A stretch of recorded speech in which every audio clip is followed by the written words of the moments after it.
This is the 155th episode. Amazing. Congrats. Most of it without Flighty, which is a disaster. So now we're so happy. So there you go, and Happy New Year. Yeah, you too. Happy New Year. So We made it. Yeah, we made it. Yeah, I mean, I have a story to tell a little bit later because you saved my life. Because I was flying during the government shutdown. Was it you who was doing the updates on Twitter, on X? Yep. Oh man, you saved my life. Oh, good. I was about. I'll tell a little bit of the story later. I was about to maybe cancel part of my trip. Anyway, here's the sign that we are recording. I just want to tell you both good luck. We're all counting on you. There you go. So, Flighty, I'm sure that every single person listening to this podcast knows what Flighty is. But before the music, elevator pitch. What is Flighty?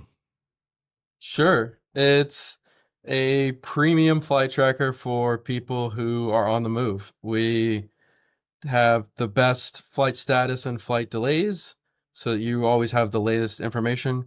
We try to tell you as best we can what's causing any issues. A couple of our key features that people love are tracking where's your plane before it's your plane, because that's a cause of many delays. And we're working on any impacts that your airport may have to your flights, because that's a big cause of any issues. And we also do a nice job of letting you share that with friends and colleagues, and then collecting it into kind of a personal flight diary. Nothing of that was surprising to you, Vinod, because you've used every single one. Every possible feature of your app I use and abide by in life. So let's run the music and then we'll dive into it.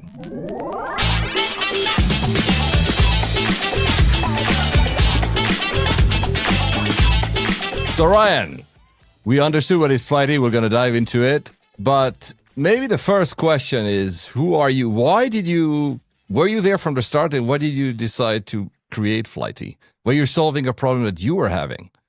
Sure. Yeah. It happened.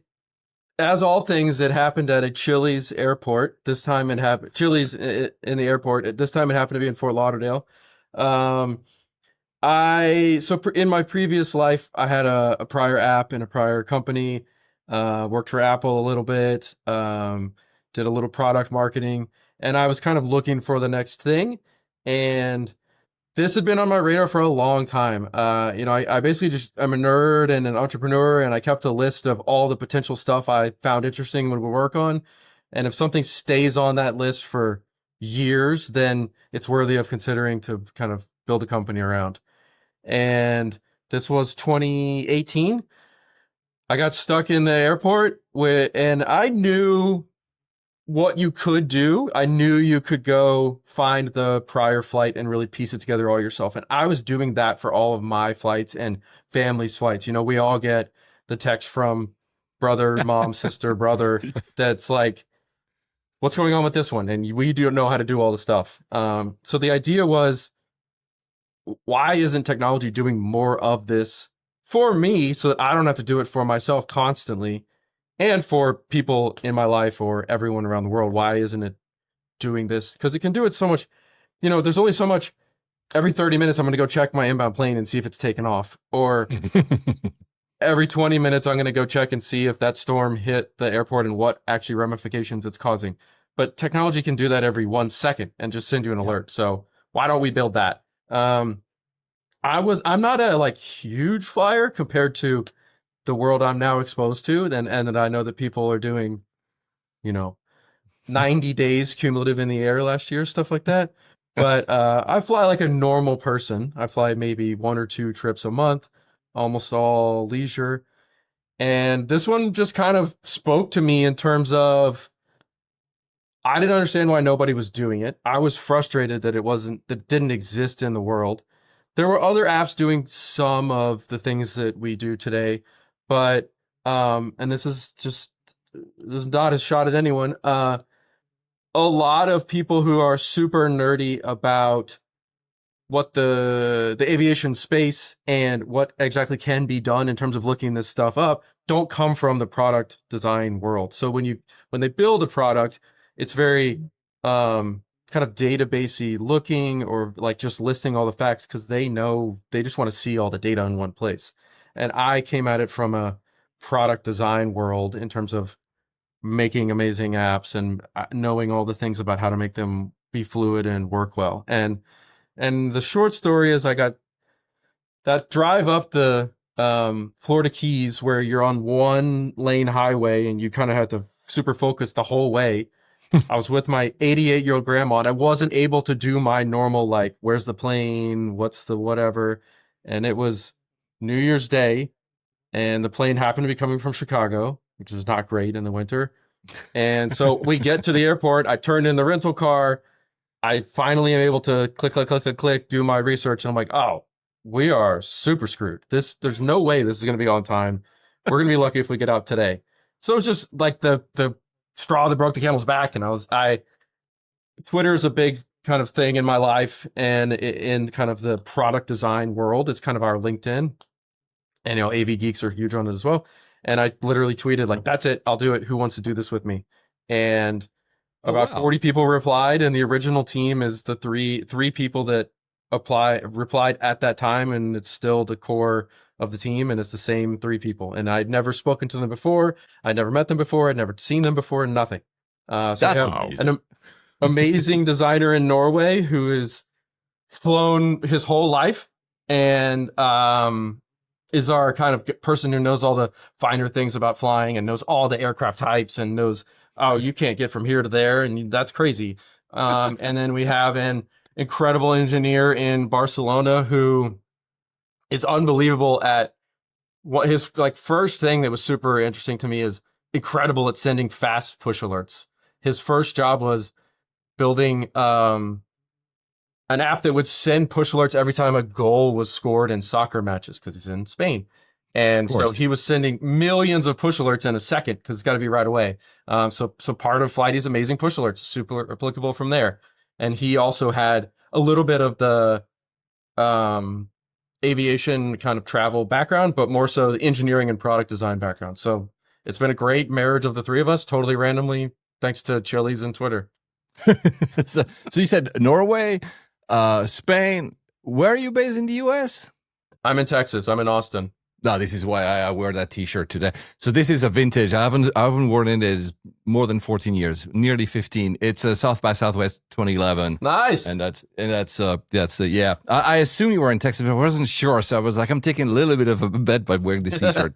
I'm also I've been in the startup space for far too long. I'm not going to disclose it more because people realize my age. Well, they know. If you listen a few episodes back, you'll know. So, I mean, first of all, everything you said here is going to delve into a lot of avenues. When did you sign up, to Flighty? Do you remember? I signed up 3 years ago. Probably. Because you heard it, all the Av geeks started talking about it. Or... I heard it. I heard you and Alex on this podcast also referring to it a lot. I need to be in on this. I was a heavy user of X Twitter, less so nowadays. And I don't think I remember seeing you, Ryan, actually like putting that call out. But I've looked at my emails to see where did I sign up. And I signed up in February 2018 to a waiting list. So you probably had put a waiting list, was interested in it, and then you onboarded me to the beta in February or March 2019, a year later. And I'm still on the beta. I'm still very grateful that I can see a few things a little bit ahead of time before the others actually see them, which is always on this podcast very risky because this is, should I say it? So I'm always avoiding to talk about features that you might launch. And you launched in July or August 2019, is that correct? Like publicly. That's right. So you were on the front lines. Yeah. And coming to what you said about, I didn't realize your background. I wanted to congratulate. I'm no one to congratulate you, but I love what it does. Of course, the app, and we'll talk about it. But the design is both, how it looks, but how does it work behind, that it feels seamless and frictionless. So how it works, what you don't see. And man, you've succeeded in both. That's the first thing. I had tried many of the other apps and probably Vinod as well, because in that world we try everything, every single app that comes up, we'll try. And this got me hooked for the first thing, like somebody understand information architecture and displays, because that's the thing, it will come to it later. You have a lot of data to present in a small screen, and you have to have it make sense to a lot of people. So I want to congratulate you for attention to detail. I'm a bit OCD on that, and this app is beautiful. So Ryan, thank you. I'm not the only one, actually. Were you not featured in an Apple keynote at some point? Yeah, we've been in a few. First of all, thank you. And that is kind of, what we've built the company around, and my personality and our ethos. We don't focus on what's our retention rate, what's our conversion rate, how many people are paying, how much money we make last month. We're very in the like Steve Jobs mindset of make a product and then the profits will follow. And we just super focus on product. Yes, we've been in a number of Apple keynotes. We were in the original keynote when they launched the live activity. We worked with them kind of before that was a thing to show what you could do with flight tracking. Mm-hmm. And we've been in a commercial or two. They have a really cool commercial where they show someone like actually going through, checking in at the airport, and the app is like on a phone that goes through the security tray. And then in 2023, we won an Apple Design Award. And in 24, we were runner-ups for App of the Year, which was super cool. Man, that's quite impressive, actually. I didn't realize. I think I've watched all the keynotes, but I never noticed the others. Well, I remember seeing you maybe at the start, because now that you say it, and let me front with this for all the Android users. This is not available on Android. Yeah, you can go into comment and say this isn't blah, blah, blah. This is another story for another podcast. I have strong views about that. And a lot of my friends, very big, prominent app designers have the same view. So it's not an anti-Android comment, but it's much harder to make money. So anyway, let's focus on Apple. So when was it not called Dynamic Island at the beginning, this live activities thing or whatever? Or maybe... Yeah, Dynamic Island is the name of the other place, yeah. Of the place. Live activity is the word for it can appear in the Dynamic Island and it can appear on the lock screen. And when they launched it, it focused a lot around like the whatever you want to call it, notch. It's not a notch, but the island being morphing into kind of UI. And in practice, most people interact with it on the lock screen. So you like see the live progress bar on the lock screen. The reason I put it, I'm sorry, I keep the microphone, because you were, I believe, the first app when I was like, wow, it works. Not that the others didn't, but I didn't have any use for any of the other. Yeah. I remember during the keynote, Apple was showing like live sports scores, but they're very US centric, and living in London, didn't have, I needed to get in touch with your friend in Spain, with your co-founder in Spain, because I didn't have any of this on the live activity. So I was like, and then you showed up and I was like, my God, that's so evident. And nowadays everybody does it, from Uber to everybody, but I didn't realize that you were working with it, because you're right. That's one of the things, and I'm sure Vinod, you agree. That's one of the things that makes it so useful, and it's always there. Before, like, I think you start appearing 4 hours or 3 hours before the flight, and then basically keeps updating you. And that it stays live all the time, so you don't have to think about opening the app. And that's one of the things that actually works really well. So that integration is fantastic. But before we go into the more details of how it works, do you have any insight into who uses it the most? Because I'm sure, App Geeks for sure. People who listen to this podcast have heard us talk about it all the time, so probably download it, like Vinod did apparently, because he heard me. Yeah, I know friends that are pilots that are using it, and some crew as well.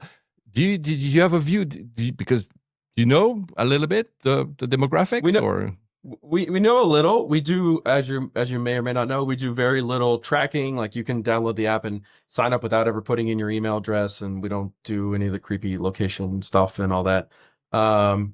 We voluntarily ask you where you heard about the app, and I think that's it. But, the number one way that I hear about it is in the support tickets. We look in support, and I look at them all the time, and you can kind of get a feel for who's asking what. I would say the main groups are crew and pilots. Oh, wow. Then there's business travelers, the road warrior types. Yeah. Then there's kind of the AV geeks, which I'll kind of put in the category of the passport lovers. So like our feature that shows you all the stats of where you've been and breaks down all of your flights and all that stuff. Those people tend to be kind of in the same group. And then we have a kind of a group from the design world, people that just love well-designed apps. And then there's this kind of leftover group from it tends to be people who value their time a lot or just like to know what's going on. So we get a lot of executives and CEOs and VPs and people like that who are like, I want to do everything I can to not waste an hour at the airport or know if I need to switch flights or things like that. So it's not really one big group. It's probably 25% of those 4-ish groups. So 25% are crew and pilots, you think? Wow. It might be 20, but it's a lot. You were crew, Vino. Would you have used it when you were crew? I was, yes. In a previous life, I was a flight attendant for 6 years, and I was also ground crew for many years before that. Well before, this showed up on the radar. If this had existed in my time, I think my life would be very different right now. Probably would have been more efficient. I probably would have been healthier due to loss of life and delays. I mean, in that time, it's kind of what you described before. There was a smattering of other apps, some specifically designed for crew. We had our own scheduling version that the airline that I worked for was with. Some didn't. You just get a PDF file and you run with that. And trying to put it all together. And I think there's two types of crew. There's those that are, it's their job and they show up, they fly on the plane or they fly the plane and they walk away. And then there's the others like us, that, their life is wrapped around it and they're tracking and they're doing all this stuff to either just geek out, like you said, or to be super efficient and stay ahead of the game. So yes, if this had existed, and perhaps my fellow former crew member mates that are still flying now are hopefully using it, and integrating with that. So yeah, and you mentioned a number of times the user experience and the simplicity is that's what got to be one of my favorite things, to be able to just pull up so fast from my home screen. I try and keep a tidy home screen with not a full bank. Same. Flighty's got its home there. I appreciate that. Yeah, we I have a funny cruise story. So when we were launching, a big part of this was, if we don't have amazing data, it doesn't matter if the design is great. It doesn't matter if the live activity looks good. You just have to have the best data you can. And there's a number of places you can get it from, but we didn't know yet who has the best what, where's the region, who has the best in US, who's the best in gates, who's the best in boarding or whatever. So we were like, we had to test all this and figure this out. And when you're the person on the plane and you're looking at whatever, Google and the United app and Flighty, you're like, hey, this is so dumb. How does United not know that we're whatever? But when you're sitting at a desk and you have all three of those, you have no idea which one is the truth. So it took us, Paul mentioned it earlier, but we went out to Twitter and said, who's interested in this? Got a ton of replies, more than I expected. And a couple of the things that showed us was, one, I had a hypothesis that design was going to be really important, but I didn't know if that's just because I valued it a ton. And one of the things that we got out of that survey that Paul talked about was, I think it was like 30 or 40% of people said that was the number one thing, like even above accuracy and data.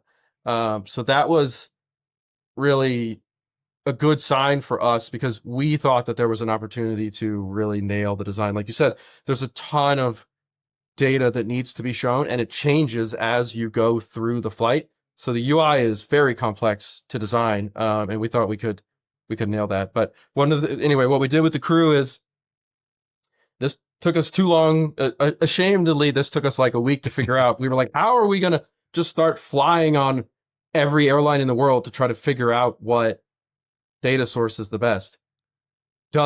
We sent it to, we found 100 pilots and we gave it to the 100 pilots, and we were like, you guys just tell us which one is the best. And so that was how we were able to find the best data source for us at the time. And now we're in the fortunate position where we basically just buy everything we can, and we have kind of all the data in the world, and it's our job to figure out what's accurate. But back then we had to pick one, and that's how we did it.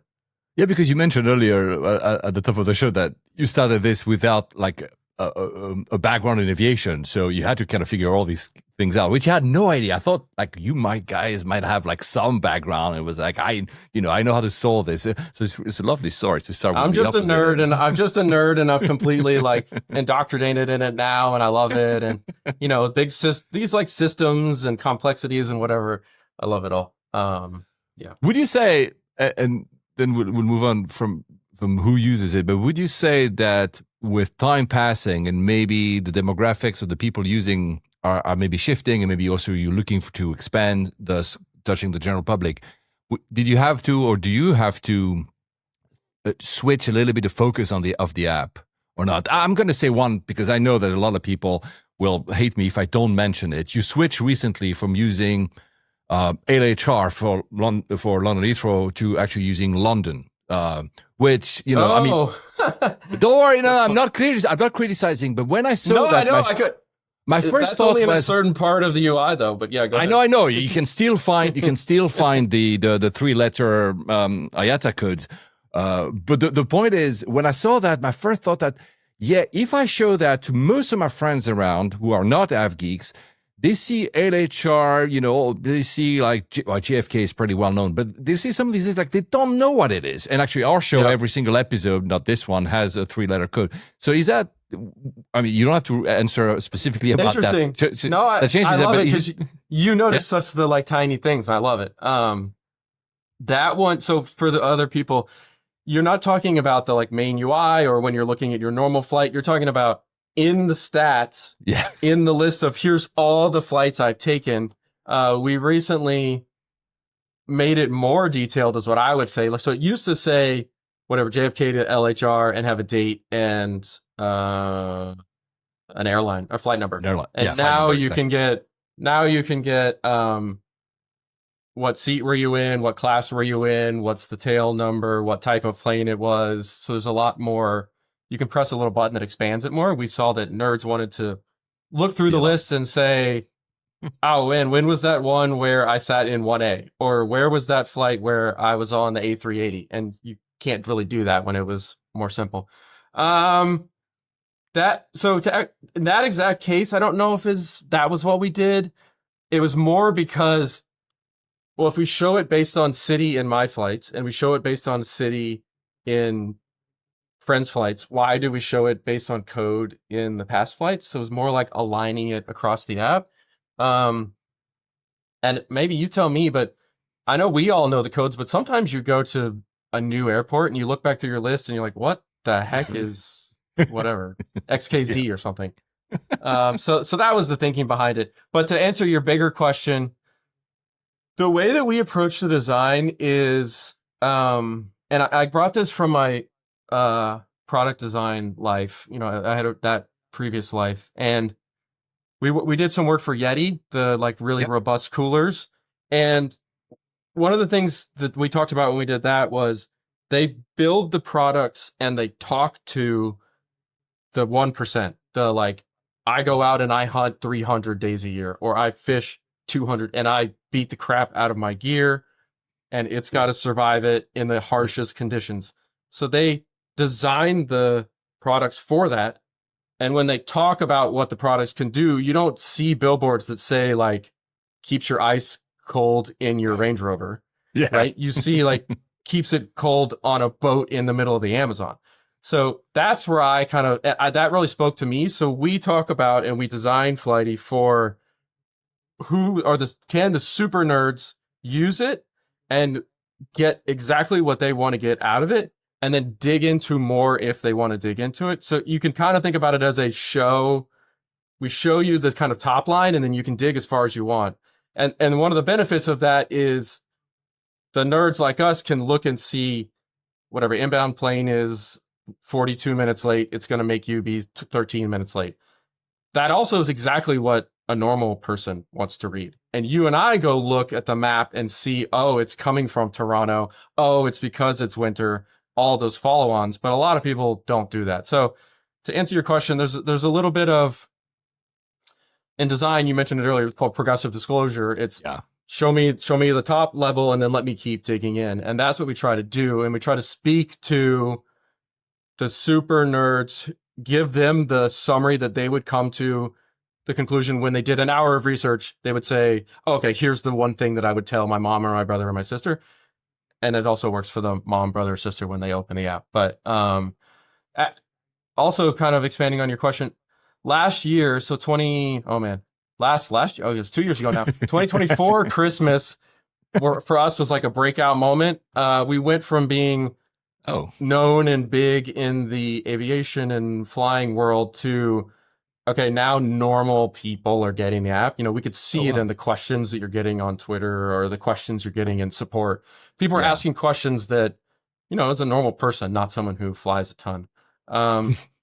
So we've made a couple accommodations here and there around the app, but being super product design focused, I would hope that it's pretty user friendly for that kind of stuff. But it is a challenge of which kind of way do we tack? Do we tack more towards the super nerd or more towards the normal person? And I hope we can kind of walk the line of this progressive disclosure that I talked about. Are you a super nerd or a normal person, Vinod? Super nerd. Super nerd. Absolutely super nerd.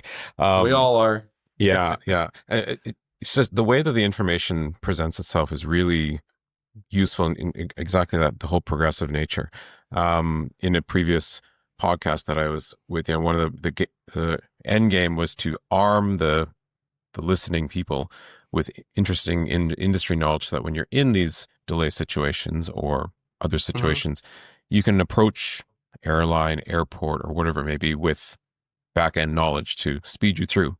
And that's what I find now is countless instances where I've gone to a gate agent, a customer service, a supervisor, saying, that this is happening, and they don't even know because they haven't even been updated themselves, and they're questioning you. And it speaks a lot to the amount of trust I think that we all have in you and the company and the app to be able to say, well, whether you say Flighty says or Flighty not, the app says, I have this information and it's actually real and it's true. So how can we get ahead of it? To be able to not have to stand in a queue with 100 other people to get a solution and go around a corner to a quiet little desk and find it on your own is priceless. That solves a lot. So being able to arm the super geeks, but also, like you said, just the regular traveler. My wife is not a super geek. She wonders why I am, but she obviously gets it. But when I do a flight and I send her my link, she appreciates all the data on it, to the level that she understands. And I think that's a great example of where the show and then back it up comes into play. We know that accuracy and trust and building that, first of all, the technology and the engineering that allows us to be as accurate and as trusted as we are, and then conveying that to you. Like, we have this policy that we never guess in the app. Like, we never are saying, it's like a 12-minute delay. Like, it either has to be or it's not.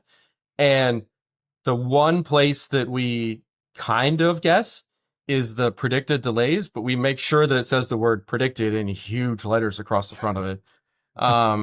And you could dial that prediction value back and forth, right? Like I could, and we dial it to 99% confidence is where we draw the line. So like, for the super nerds listening to the podcast, when Flighty says predicted delay of 19 minutes, that it's not going to be less than that.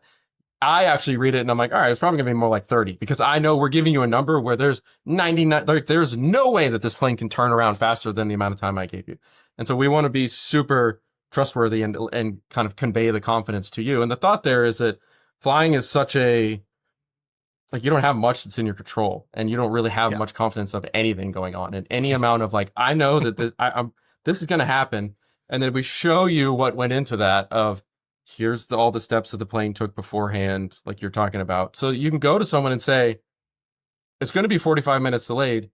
And it's not just me pulling from some website that says that there's a 23.5% chance of a 42.5 minute delay. Like, this is why the plane is there And yeah, maybe it'll change planes, but that's unlikely, as we all know. That's a less than 1% occurrence. But that's how we kind of build trust. And we have great. That's how it spreads through crew. Also, we have so many stories of crew. One of the crew members telling the other ones, "Oh man, we're 45 minutes delayed," and they're like, "What are you talking about? It says we're on time right here." Or telling the pilot themselves, and the pilot is like, "No, we're not. Like, I just talked to the I have my flight plan. I just talked to them. I just got off the phone with them," and they're like, it's delayed. And then, of course, when the pilot finds out, when it's the kind of type of person that Vinoda's talking about, they're like, "Wait, how did you know that?" And it kind of, that's how it spreads within kind of the frequent flyer and pilot and crew community. And I didn't mention this yet, but we're bootstrapped. We don't have VC backing, so we're able to super focus on the product and the users. And we haven't done any marketing to this point. It's all been word of mouth, which is, dream come true for a product person.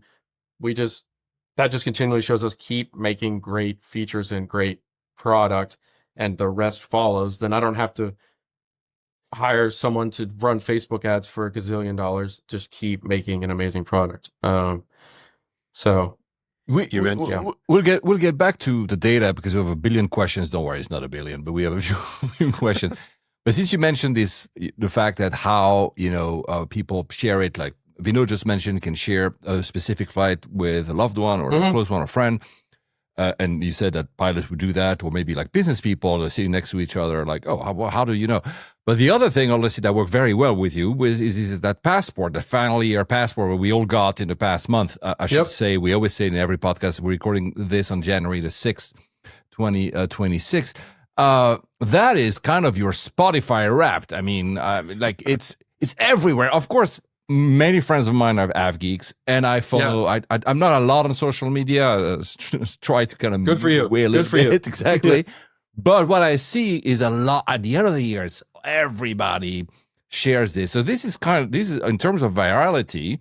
I'm guessing in terms of marketing, this is great marketing because like people can love to show their stats. I mean, yeah. Sometimes I don't do it, to be honest with you. I could do it here because I have lots. Your map on my app, there's all these lines crossing, but was it something you thought about? Was this something, a nerdy thing? It's cool to have stats at the end of the year. What was the thought here? It was definitely conscious. There's a concept in product design called a growth loop, and the concept is roughly speaking, the concept is make something that when the user uses it in a normal way, in the way that they're already doing, it can create a loop where other people grow and find the app because of that. And I know what you're thinking, or what some people are thinking, when it's misused, when it's like, when you kind of force it into a certain area, you all know it and you feel it as a user, where it's like, whatever, you can't unlock this part of the app until you share it with 5 people. It's like, oh, well, I'm not doing that, just delete. So it has to be in the normal flow.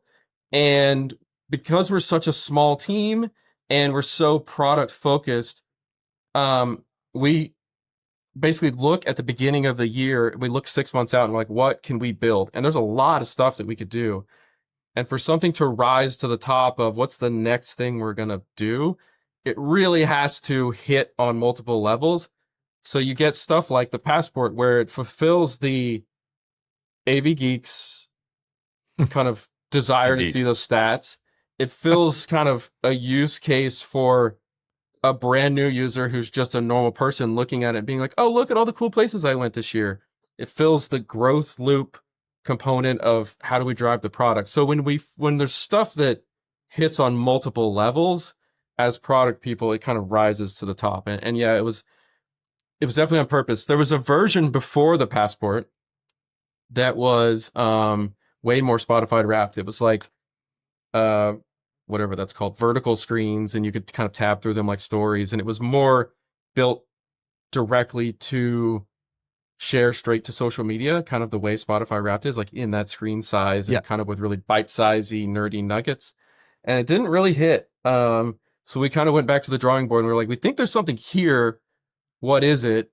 And then the next year we came up with the passport, and that's been enormous. And I think a part of it is giving people an excuse to share their nerdy stats, and the fact that it turned out to look so cool and kind of relates to the real world physical passport.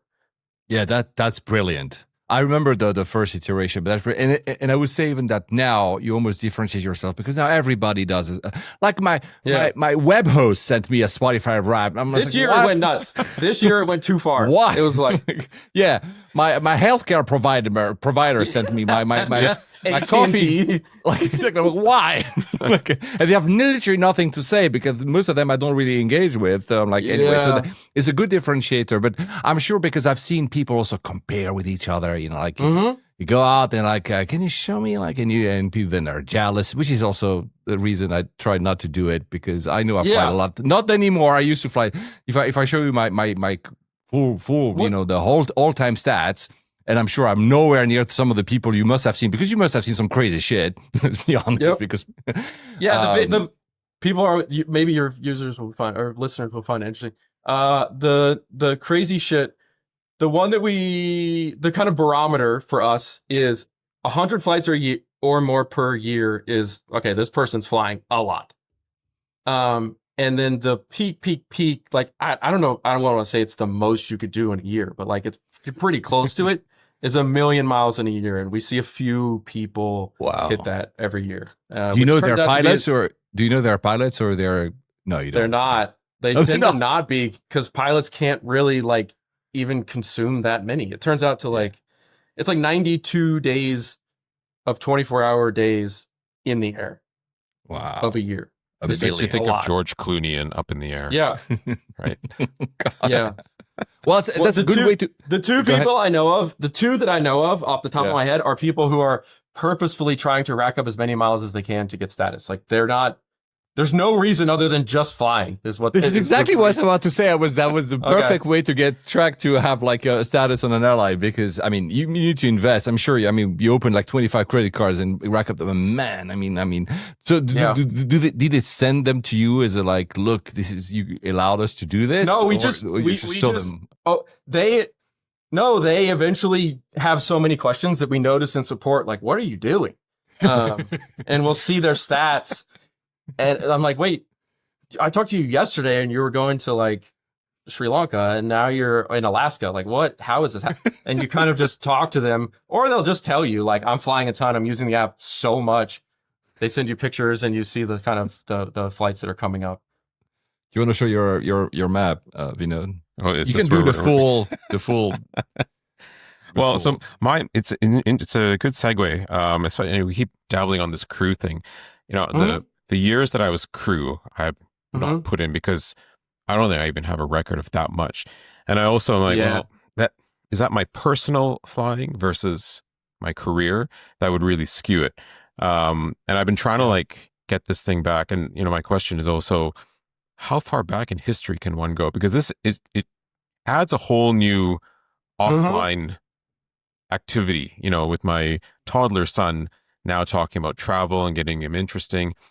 Behind me in the box, there's a box of boarding passes that I'm slowly starting to go through and be like, hey, Daddy went here, we did this, and I want to take you there. And I'm actually using Flighty to show him to enter it.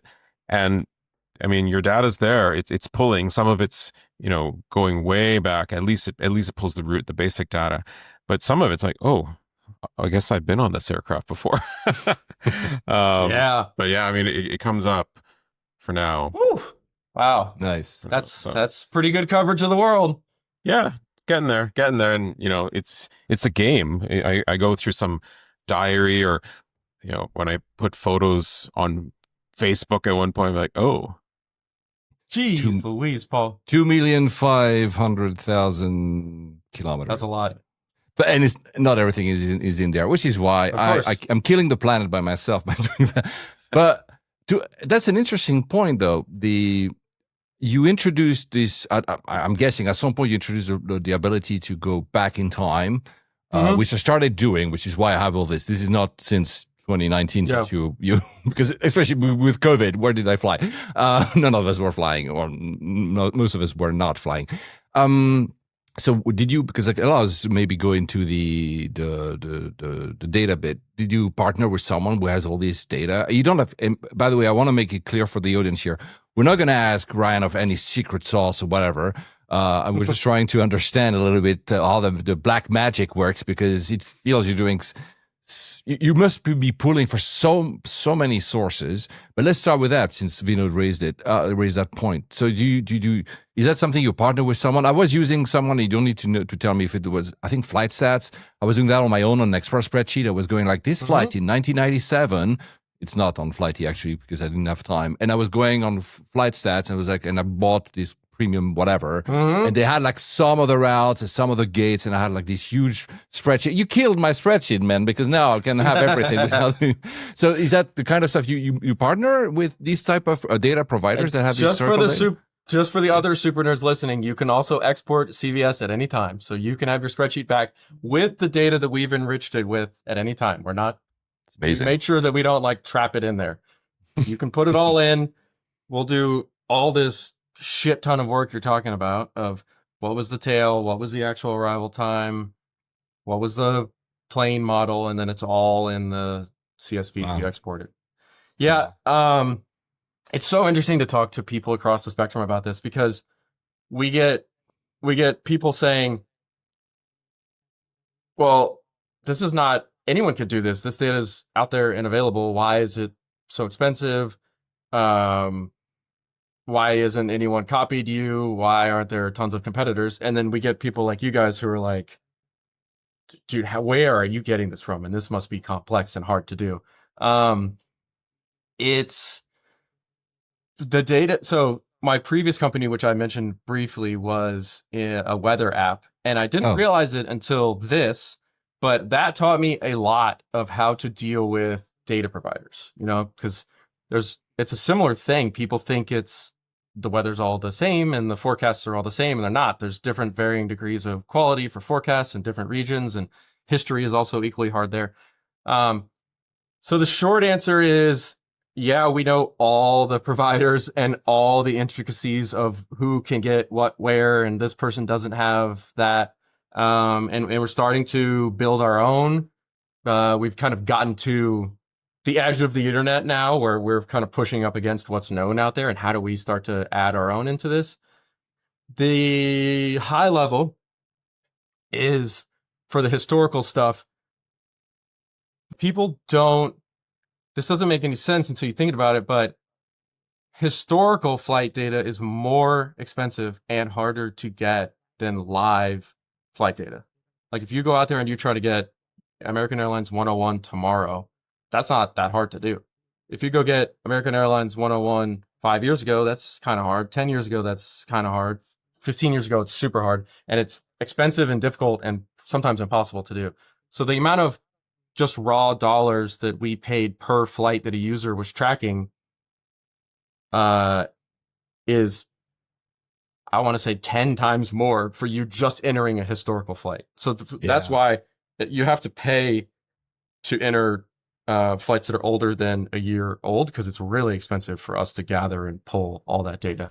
From memory, I was playing FlightStat Gold. I think it was $26, $27 a month, and I also had a limited number of credits, limited number of searches I could do. So I can assume that if you have all your Flighty users thinking they could go for free, I just have to pay 26, so like let's say $300 a year, and then also have a limited amount of accesses. Because that was always something that I hated, because when I wasn't sure, I was trying multiple searches until I could find the actual right flight. And I would lose the credits, and I need to wait for the other month. So to back to you, but yeah. So we do all of that. We do all that on the back end, so you don't have to worry about it. And we do all the math of like giving everyone unlimited, so that you don't have to do the credit stuff. But we'll see people on Reddit or something saying, I can't find this flight number, or I can't find this tail number for this flight I took in 2009. Where can I get it? And I'm sitting here at my desk being like, if we don't have it, it's probably not anywhere. And you're paying like $4 a month to get it, versus you're going to go pay whatever, $30 a month to try to figure it out somewhere else. maybe I should have started with this, but roughly speaking, this is Vinod's original question was, we have good, there exists in the world, not just Flighty. Like we as a humanity have good stats back to 2015. Like we kind of have all the data from 2015 until now. That's when it kind of all the airlines and everyone just started storing it in ADSB and all that.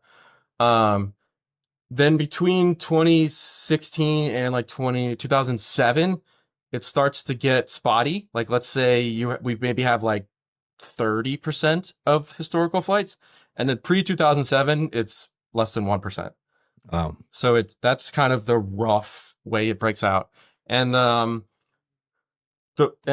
that's us pulling from every known historical database that we can find and buy, and we kind of do all the difficult work of aggregating it and putting it in there. And you just search for whatever, Honolulu to Houston, and it's just there, and you're like, of course it should be. But that was insanely difficult to find. We and then last year we launched, no, I have to keep saying 2 years ago, 2004, we launched the ability where people would, even though we have what I view as, I wouldn't say we're the best in the world, we're probably second best in the world for looking up any past flight information. But we're the best in terms of in one spot. You're gonna have to go to like 12 other places to try to find the exact one flight that you're talking about. You're still gonna run up against Vinod's map where he's, 20 years ago flew on whatever, and it's just not there. So in 2004, we launched the ability where you can just manually input anything you want. You can say, I flew from here to here at this scheduled time, and we have the minimum amount of required data as possible. You just have to have the origin airport, the destination airport, and a date. You don't have to have any times. You don't have to have any flight numbers. You don't have to have the actuals. It's just that. So you don't even have to have the airline. Nope. Now, that's good, because I have a few flights that I remember from the 90s, and like I don't know which airline I flew on. Yeah. Okay. Oh wow! So the date is the one. Some people are like, I don't know if it was March 1st or March 3rd. I'm like, well, I can't help you there. Just put it in March 1st, 1997. For those people, sorry to interrupt. For those people who are very data driven, even though maybe the date might not be correct, they'll have an understanding of how many miles and kilometers they've flown. So even you can say, I don't know. The flight I'm mentioning is, I'm pretty sure, is Madrid to San Jose de Costa Rica. I think it was 95, and I cannot for the life of me find. I didn't have. I had email because my first email was 94, but I couldn't find anything. So I'm gonna put, now that you told me that, I'm gonna put it like in a random without the probably Iberia, but I don't know. Right? So just put January 1st, 1995. Yeah, exactly. And then, oh wow, cool. Do you find that the data that you can access varies in the region of the world? Yes. Like, continental US versus Europe versus the far reaches of flights going into Africa. Like, I don't know. Or is it all the same? As a user, it feels like it. I live in Europe. Vinod lives in North America. And it feels there's already, when I fly, I was in. Why would you think that is? Let's see if why would you think US data is better and more live than Europe data? Because it is, and we've tracked it down to the ends of the earth, and I feel like I finally figured it out. So maybe first of all, maybe in Europe, there's something about privacy, but I don't think it applies to an aircraft, the privacy of an aircraft. I don't know. Maybe, the Germans and I was born in Switzerland. They're very privacy conscious.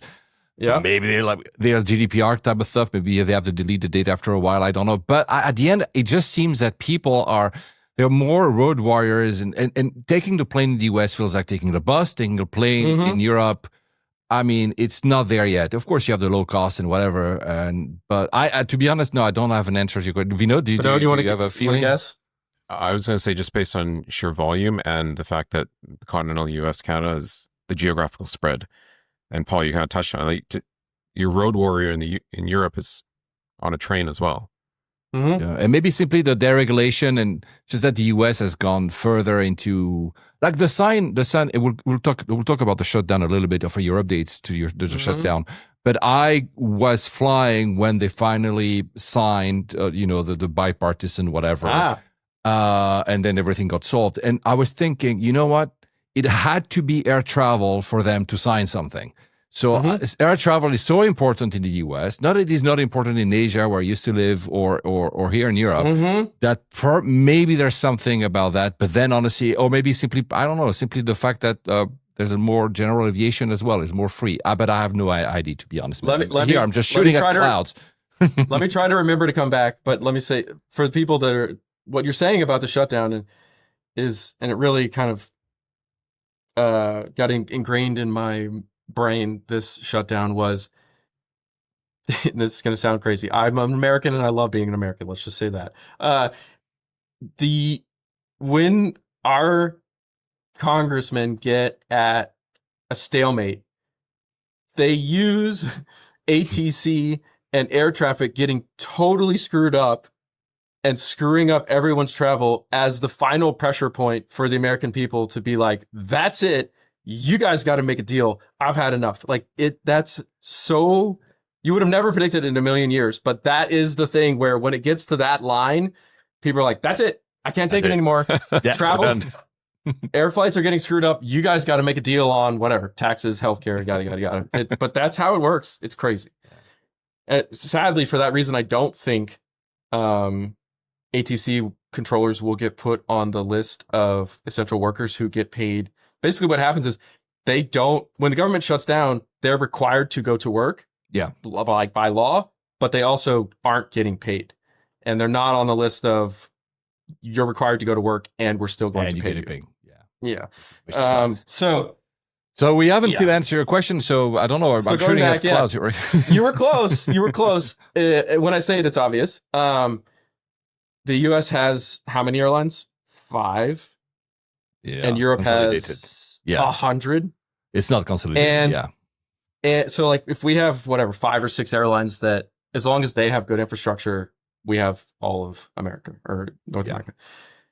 And Europe also has way more low-cost carriers, which have kind of lower technology. And it's the FAA, like you said, versus Eurocontrol. The FAA is open. You can go. We all can go to whatever it is, ois.faa.gov, and look at the airspace and what's happening, and look up any flight. Eurocontrol is not like that. You have to be. We can, as a normal user, you can go look at Eurocontrol's website, and you can get like, there's a 30-minute mandated delay at Amsterdam, but it doesn't tell you anything about it or what planes are going where or anything like that. So it's much more. Just to point out that today, by the time this is off, today there's probably like 25 hours of delay at Amsterdam. Everything is shut down. I know. Yep. And what about Asia? Is it no need to make a ranking, but is it something that the US is a bit completely different from the others, or are there other bright spots for you, easier spots, easier territories to understand the data from? Asia is, we have so much fewer users there. I think they're just less of power frequent flyer types who are super data nerdy. The ones that do, I think that they're doing a lot of flying to and from Europe and the US. And so they get the benefit of the data that, because when you cross into one of the regions, it gets captured in that data system more or less. So yes, I would love to have better data in Asia. And it's probably the least, coverage than those 3 areas. But it's less of a pain point for us because I think it's less of a pain point for the users that are there. They either tend to fly long haul, so they get the data from Flighty, or they tend to use other modes of transportation or not be as. I'm sure. I was just curious. Maybe also the data providers were also maybe more restrictive about either setting the data. Australia's pretty good. Australia's quite good. They have good. They have good bureau. Like I've noticed in Japan, it was. I mean, there's so many times. Let me put it another way. There's so many times where like the reason you feel magic, Flighty seems magic, is like, oh God, they know everything before I'm being told by the airline, the app of the airline, the board in front of me at the airport, and that is magic. And that happens a lot in the US. It happens quite often also in the UK. Though in the UK, as you may know, many airports are privatized, and thus, for instance, Heathrow or Gatwick, which are the 2 airports that I use for because I live in London, they do not display the gate up to 30 minutes before. Why? Because they want you to keep shopping. So for me, Flighty is great because I just don't want to keep shopping, or I want to be simply in the lounge and then move on my own pace and not wait until everybody rushes, especially when I fly a lot EasyJet. So Mhm. so at least I know the gate. You just told us the low cost might offer less data, but I know the gate because maybe the airport does offer you data. I'm like, I can at Yep. least go to the gate before I can see like people are waiting, like a herd in front of the screens until like go. Right? So I'm like, But in Americans Asia, find it's this true so that funny. It's so yeah, interesting. Yeah. but in Asia, I felt I was in Japan last year. I need like you to say last year. It seems like a few Yeah. days ago, and yeah, it seemed that sometimes the data I was getting at the same time, which is great. Still, I got it at the same time. So I'm not here saying you were Flighty Yep. was. So I was. That's what hence you created that question. Was that surprising? Did you discover surprises about these data sources? Maybe let's put it another way. When you we started building this and said you have your list of features you want to implement, and you just mentioned before the one that are at the top or the one that developed first.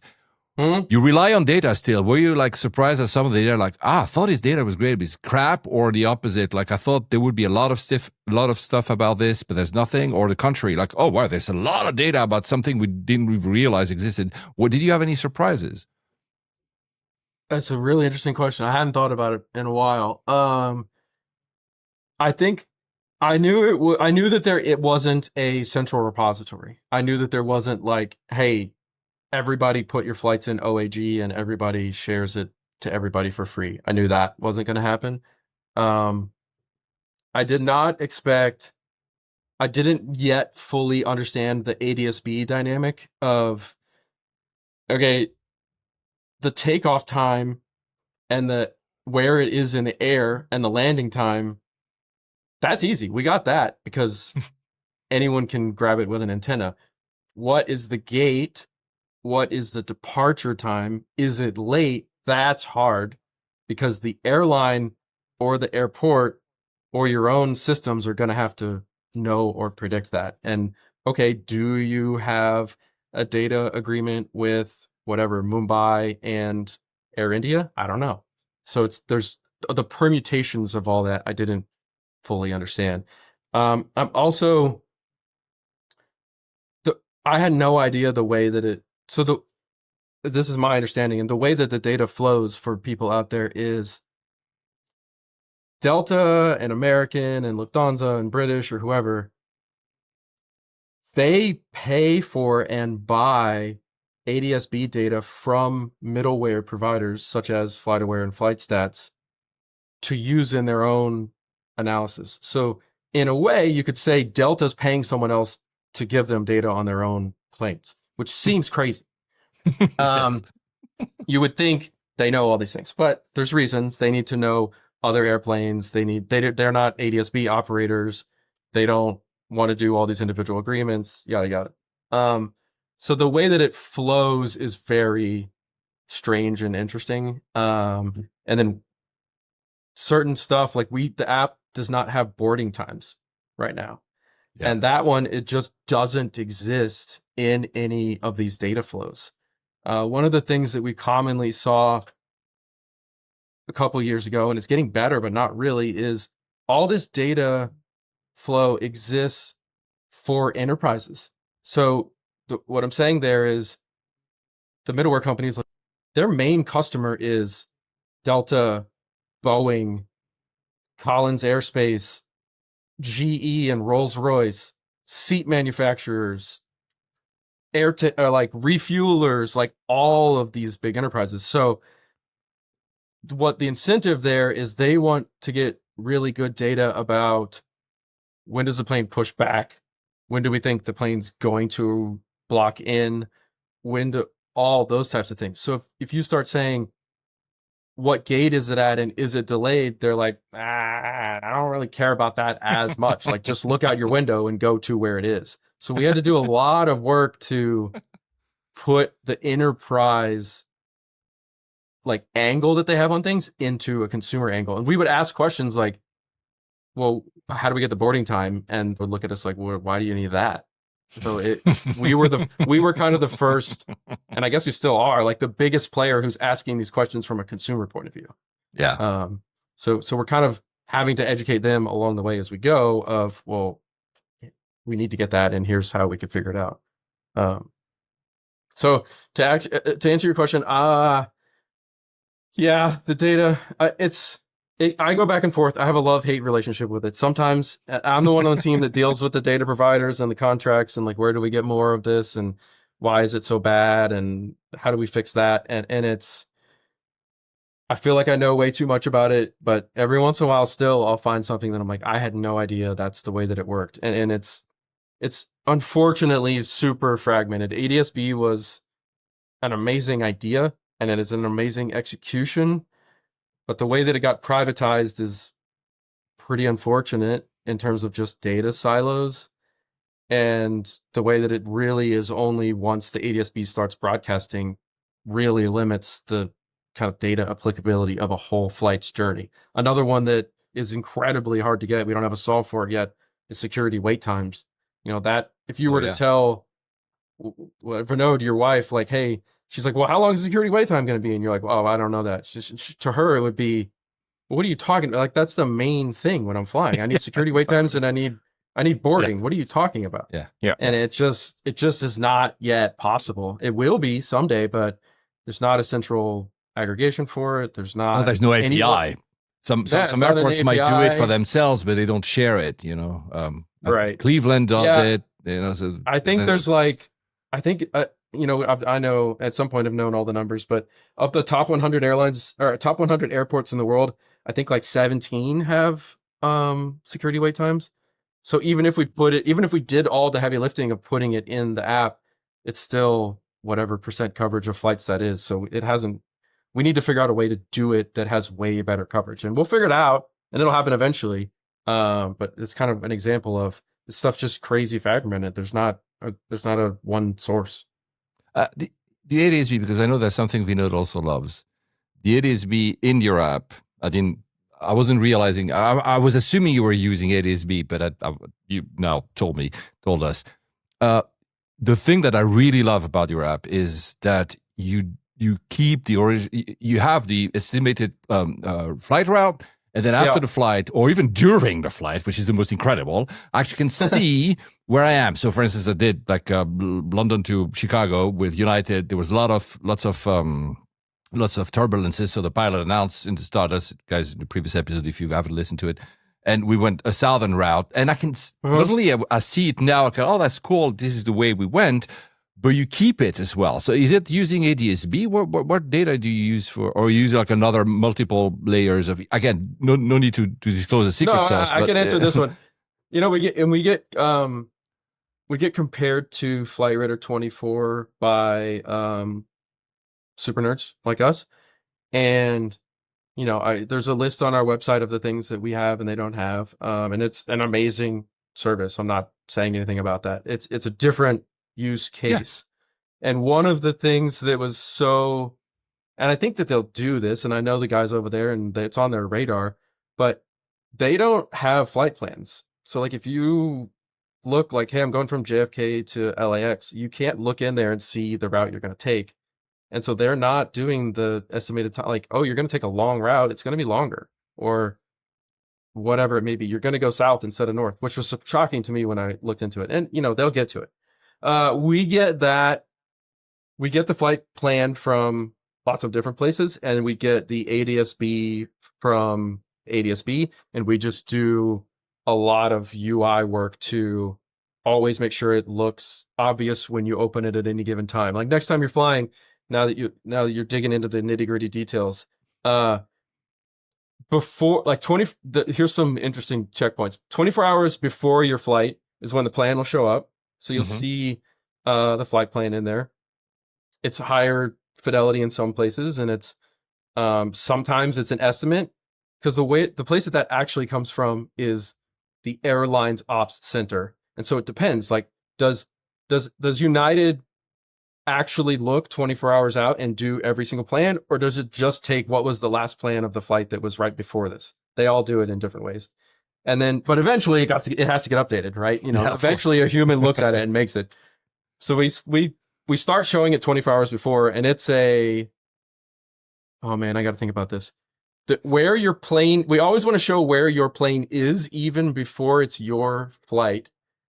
So that is a small black line, and you can see the plane coming to you. And there's a dotted line of your planned route. And then as we start to switch and your plane has arrived at your airport, then the line styles actually change. And hopefully you don't even notice this.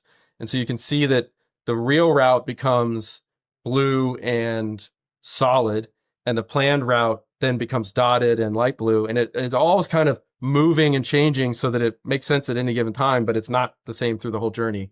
And yeah, so I think the short answer is the plan comes from our data sources, and we just do a good job of updating it.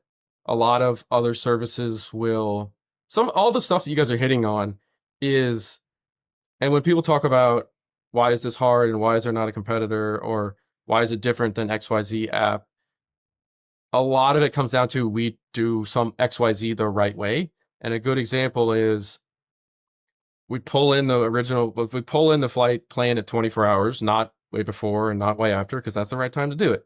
And then if it updates, we update it because that's the way you should do it. And when the flight's about to take off, we do a double check to make sure it's right because that's the way you should do it.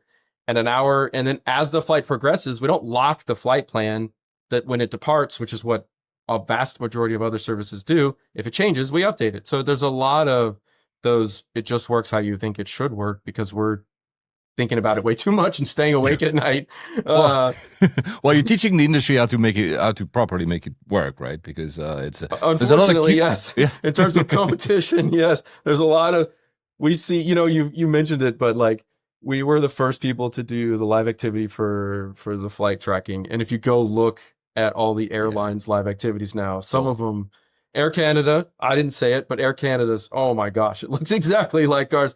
We get screenshots and we're like, is that Flighty or Air Canada? I can't tell. I've been in that pickle so many times where my phone is just erupting and I actually don't know which one's which because there's and I use dark mode on my phone. So then everything just goes into the same color tones.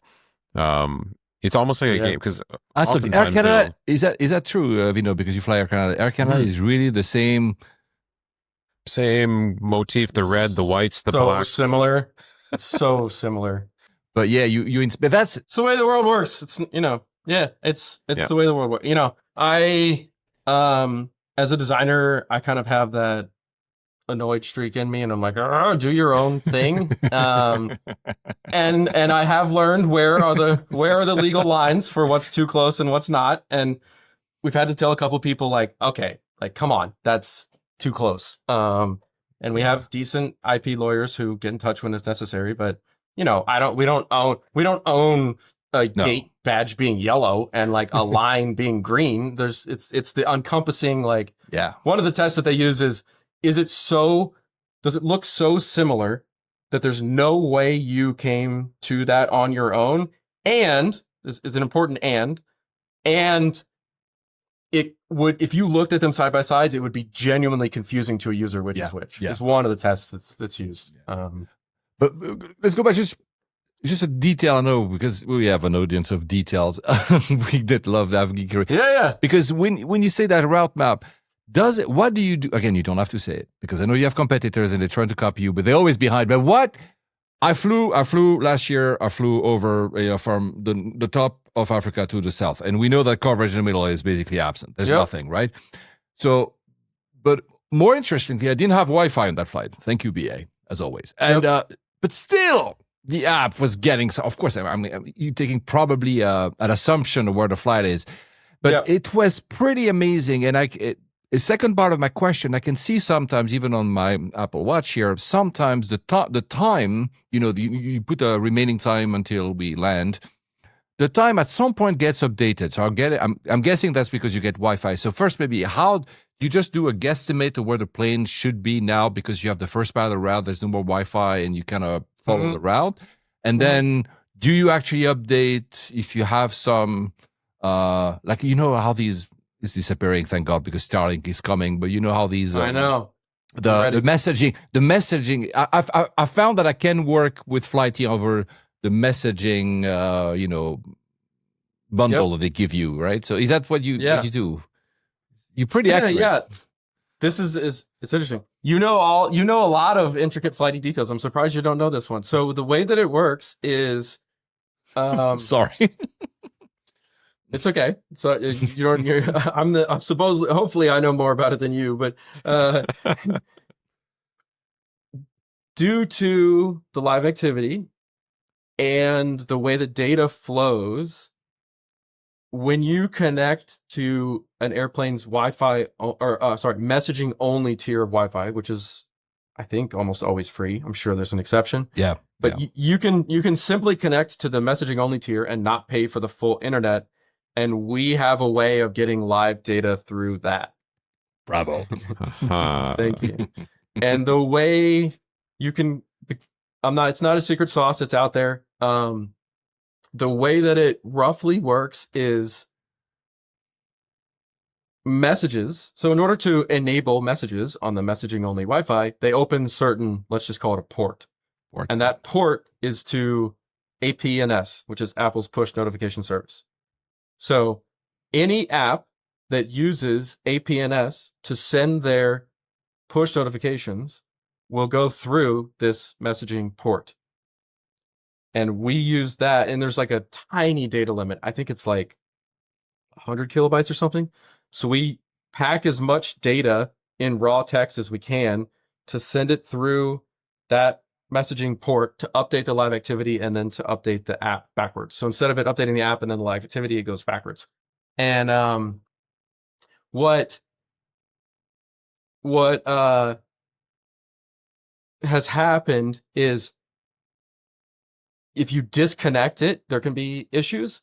And if for flights that are longer than 8 hours, these are way nerdy details just for you, but for a live activity is only allowed to last 8 hours. You have to restart it, and that it can lose the connection at that point if you're on like a 19-hour flight. So what you're seeing is, yes, we can update flight location and status via these tiny little secret port infiltrations with the live activity.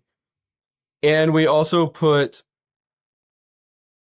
an unhealthy amount of time into trying to predict where the plane is when you are truly offline. That's amazing. For some reason, I got overly interested in that, and we try to be as accurate as we can. And, if the plane turns to go around a thunderstorm, there's nothing I can do. I can't predict that, but we try to do our best. This whole thing, and the thinking there was like 100% of flights go off flights in Flighty go offline at some point. And when it's the takeoff or when it's the landing, or a lot of people don't buy Wi-Fi or don't even get on the messaging Wi-Fi. So we got to make sure that part of it is as good as we can. So what we do, and this is semi-secret sauce, so competitors close your ears, but it's not really. When I say it, you'll be like, duh, but no one else does it. Every time the app gets an update, we then put it in a state. Let's just say it does it every minute. Every minute, get an update and be ready for the next minute to never hear from the server again. And we're just always saying at any given time, what's the best status and prediction of what's going to happen, and constantly sending that so that when you get disconnected and whatever, the Wi-Fi on that plane's broken or it's out of coverage in a certain area, we've done the work to be like, until it comes back, it's going to be accurate. Versus, this stuff's hard and there's bigger problems to solve. We're just delusional and crazy and we solve these little bitty ones. But like, there's bigger problems to be solved than like, do I have a perfectly accurate location for the 20 minutes where there's a gap over Central Africa? And we just love product. And so we went too far. But then again, this is maybe how you hook both av geeks and people maybe that you mentioned love design, but it's also part of the trust thing too. Also right? the pilots, because they know the route they're taking. They're like, this is actually pretty good accurate. So they also, and then, that creates your myth, as in this is such a good damn app, I need to have it. And then it creates, that's amazing. I'm glad people notice it because we spend way too much time on some of this stuff. And we're like, I don't know if anyone cares or notices this. And what I tell myself is that my wife or my mom or my brother or whoever may not notice that literally or like technically notice that, oh man, it's offline. But hopefully I have this belief that people can just feel when an app cares and it's trying and it is doing everything it can on your behalf, that you kind of trust it more, whether or not you notice the individual small things, and you Yeah. kind of notice that, okay, I don't need to be on this app's ass all the time, being like update, update, update, refresh, refresh, or I don't know if I trust it or not. Like you build that trust through very, very small things like this, that these people care about the details and are doing the best they can at any given time. This is how good design works. I know that Vinod, you want to say something. I was just going to Yeah. add. You need to talk to my wife because I showed earlier a bit of my flight map. She probably has flown more than me, or at least the same amount, and she doesn't care. She's like, I don't need this app. It's fine. I'm showing up at the airport. The airplane will be there. I'm like, how can you live without an app that tells you which? And then she would WhatsApp me, what's the gate? Because she was flight without me, and I'm like, you're enabling her. This is your fault. You need to be like, you're like, I don't know. So, Vinod, you wanted to mention something. I was just going to say that a lot of the work you've done, and the incredible data that we're all talking about, really goes offline in terms of like loved ones, friends, and world events. And now, we asked at the beginning, when did I start using that? Now it all sort of came back to me. It took an hour to get there. In 2022, I was one of the few people in the early flights. I flew Doha to Toronto on Air Canada at the exact time when Russia invaded Ukraine. But I didn't know it. And, Flighty wasn't in my life at that time. And my wife, other people, coworkers, they were all trying to track my flight. They knew I was flying. Again, I didn't know because I was working in China prior to that for the Olympic Games. So I was completely cut off. And, there was an extra like hour and a half added to the flight time. And everyone was wondering why and what's happening and what's going on with this guy's plane. And I still have from in-flight, it shows a particular little jog around there for a particular reason, as aforementioned. Flighty would have told you. Flighty would have told me. And I remember coming back, having this whole debrief with people. Okay, calm down. I'm alive. I'm here. I've landed. And at that point, I was like, let me give this Flighty thing a try. Interesting. Never looked back since then. So it really has an effect, now, and going on flights now, and heaven forbid, knock on wood, there's no major world events to worry about at this point, but you never know. I think, the trust is there, and, we all appreciate the work that goes into it to keep it running and keep it accurate. It's great. So maybe let's step back a little bit for the super grid. And we might go before the end because I'm that kind of guy, but is there... It seems that sometimes airline are not as fast as you, or airports. I know that airports are different, right? Do you think it's because they simply don't want to buy all that data that you guys are doing? I mean, you add your secret sauce on top. I'm sure you have algorithms to estimate the connection times is something that is amazing that you've added recently that I love. But is that because they don't feel the need to invest in it? Because some airlines could say, well, we could add all these details for our customers as well in the app, but they don't do it, right? Do you feel it's just because they don't want to do it? It's partly that, and it's partly, their main objective is airplanes, tickets, upsells, safety. They have a lot of important. Yeah, that was not a criticism of the airline. I was just wondering if you had these conversations, maybe. Yeah, and they're not the best with tech. It's really hard to get good app developers. I know. It's really hard to get good app developers. It's really hard. It's way harder than people think to make good software. This stuff is hard. And that's the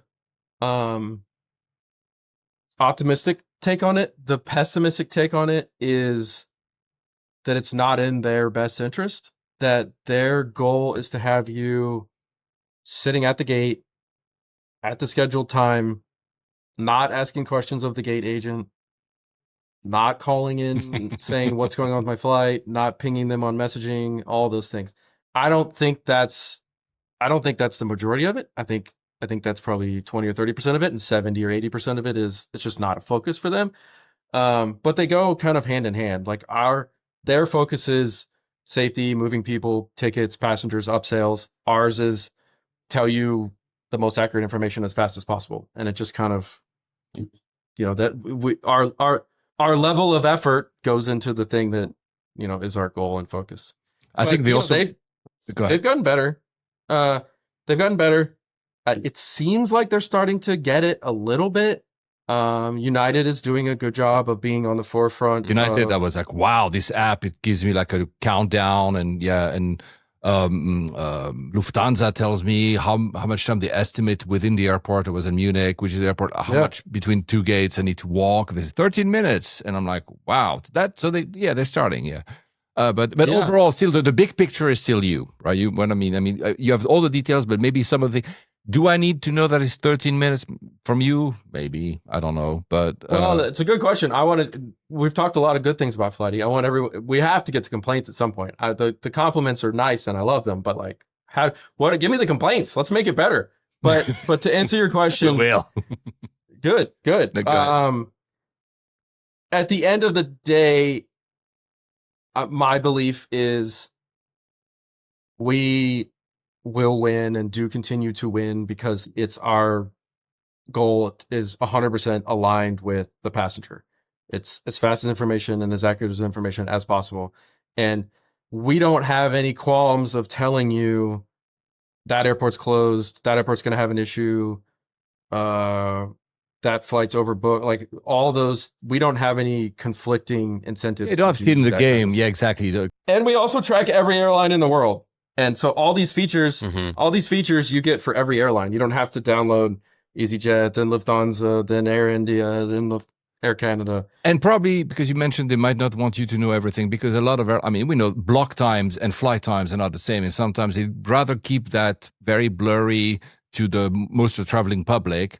Like, because then they can play. We're not really delayed because they've included the delay within a block time, which is not delayed, but you still have to wait 20 minutes more in front of the gate, for instance, right? This kind of stuff. And it's normal. So I get from the point of view of the airline, especially very busy airlines, I get it. For EasyJet's small thing, I'm guessing, because I see that, it's more difficult for you. Maybe you said they offer maybe less data, but with airlines that use a lot of, they shift aircraft a lot because they have these hub and spoke, they have these, multi-matrix model where they can say, the flight from Glasgow is late. So let's take the one that is coming right now from Budapest and we switch, and that becomes your flight. So I can see that very often you try, but you cannot. And that's just because of the model of the you're saying the tail number, we don't know the tail number? Yeah.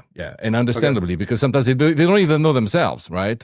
Or they will tell you, your flight is delayed, and you tell me that as well. And 10 minutes later, the flight is back on time because what they've done is they switched to another aircraft because they have these models. So they say they don't want to put people. Anyway, that's there's crazy amounts of details, and I know some, and I know some I don't know, and it all helps to kind of go in my head and know, okay, that actually happens more than I thought. Here's the scenario. Like, let's go talk to Paul and see exactly how it works when that happens. So, as an out call, maybe to people who are listening, because you seem to be very open to feedback. It's true that maybe people will live, in Asia or in, Australia. I mean, I'm sure you have feedback from them, and maybe they've experiencing different things that we're not used to in the North America or in Europe. That could be interesting as well to get like, but this never happens here. Why do you give me that piece of data for? I don't know, right? It's So we have we built a nice.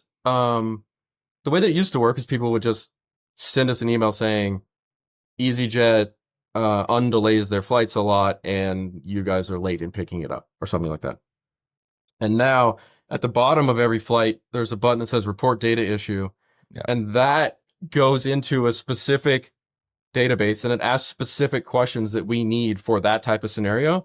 And then what we can do is look across the whole world on a dashboard of, how often do undelays happen? And we can go do that filter based on all the nice reports people have given us. And we can see, it's usually EasyJet and it's usually whoever. And then we know, okay, let's go look at those problems. Or it's not really that big of a scale issue. It's just whatever, a problem in happenstance. Right. So that mechanism is the way to report stuff. Now, if you think when it's a small nuanced details like that, that's the way to do it, because then we can view it in the aggregate view and see where the real big issues are and work on the biggest stuff first. Or to see that a thing that you're experiencing is actually bigger than just your airline or just your whatever. But some stuff, that's obvious, like I don't know. Now I have to think of a good example, but whatever. The app loses data connection every time something X, Y, like that's a big thing we need to know about. So, And you are on Reddit and you're responsive because I'm on your subreddit and you guys it's you, maybe you said earlier, maybe it's actually even you. it's part, yeah, I'm trying for it to be less me. It's healthier when it's less me. But You're open to all. we see it all. Yeah, we see it all. We share it amongst the team. If something, pops off on Reddit, we share it and we're like, do we know about this? Do we have an answer for it? Sometimes we need to give an answer publicly. Sometimes it's not in our best interest, or there's not going to be a satisfactory answer. We're going to say like, yeah, that's the way data works, or yeah, we can't make our live activity free because it costs a ton of data. I just can't answer everything. You don't have to answer specifically. Is there like an airline or an airport that is particularly bad at giving you data, or is it like or maybe they always lie, or maybe the opposite? Maybe they're super good. Yeah. And they never lie, or they never maybe not lie, but they never try to render the reality opaque so that nobody sees it. Is there like one after years of experience that you say, "Wow, these guys are cheeky"? It's the least shocking news of all time. Ryanair's terrible. They just don't have the data and don't care. I shouldn't say they don't care. I haven't talked to them. I don't know if they care. It seems like they don't care. That's their business model. They just want the cheapest seats possible, and they don't want to makes fly sense. the plane. And it worked. And it's super safe airline, and it's amazing. But it's a different model. Yeah.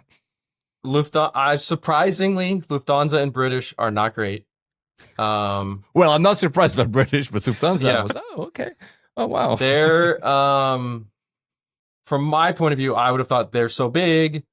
And at least from my point of view, British seems like they have their stuff together. Maybe I don't fly them enough. I was surprised at how I know how bad Heathrow is. I've been through there enough, but I haven't flown BA enough. Don't. No, it's unfair to BA. BA can be great, but you can see the bumps. They're in this period where you know what? They're like United was maybe 10 years ago. As in, not that great. Delta was fantastic. But they know it, and they're trying? I think so. But it's, again, I would have just said that thing in the previous episode. I was criticizing United heavily on this podcast, which actually even had people from United, messaging me privately, Paul, you're being unfair. And I was being unfair. So I don't want to be unfair to BA because at some point, progression, betterment takes time. For an airline, it's a big ship, you cannot just, The number one problem that we have is when an airport or an airline is either too small or doesn't have the infrastructure, or for whatever reason doesn't basically send their data out to anyone. So if it goes to someone, like let's say they have a partnership with whatever, then okay, it's out there, we can pay for it, we can get it. They probably have decent infrastructure sending it out. These airlines that maybe have decided it's against their policy to share, they don't want to share, or they don't have the infrastructure to build it out. That when it can't even get out, that's when we usually have the problem. But then again, it's fair enough. Like the example that pops in my mind, I was in Windhoek, so in Namibia. The airport is 6 gates. Yeah, you didn't have the gate. The gates are literally next to each other, and you didn't have the gate. I'm like, fine, whatever. It's not in the big scheme of things. It tends to work itself out. Right, exactly. It's not a big deal. It tends to work itself out, and I would love to have. I know I'm a completionist, so I would love to have all the data ever in the world all the time, but it's hard. But like, even when Ryanair, just for people listening, even when, let's say Ryanair doesn't share anything out, but whatever. 80 of their 100 destinations, 80 of those airports do. So then we have a lot of the data. And so it's not just, there's kind of a matrix that you draw between airlines and airports. And we try to work with as many as we can to kind of fill in the web, if you will.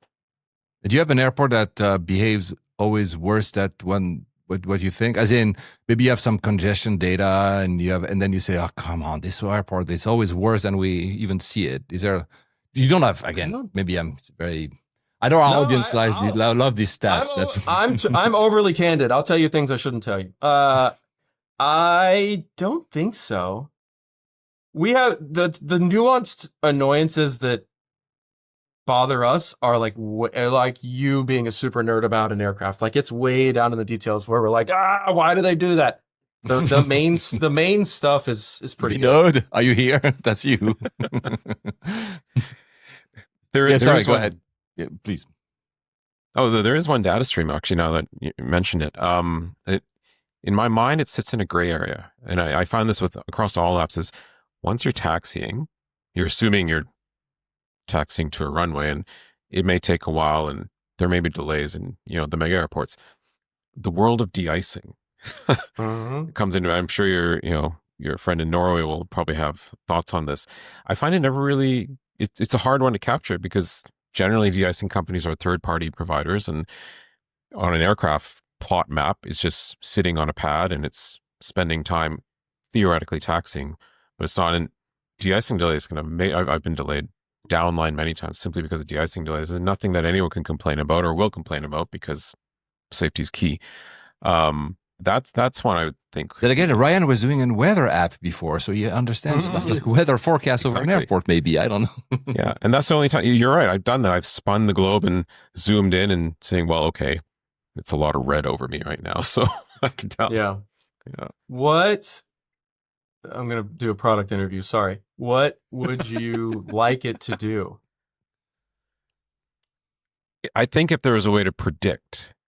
Again, all predictability, like, you know that there's a flight plan, there's intense weather. And if there was magic sauce somewhere to say, okay, at airport X, every aircraft is being de-iced.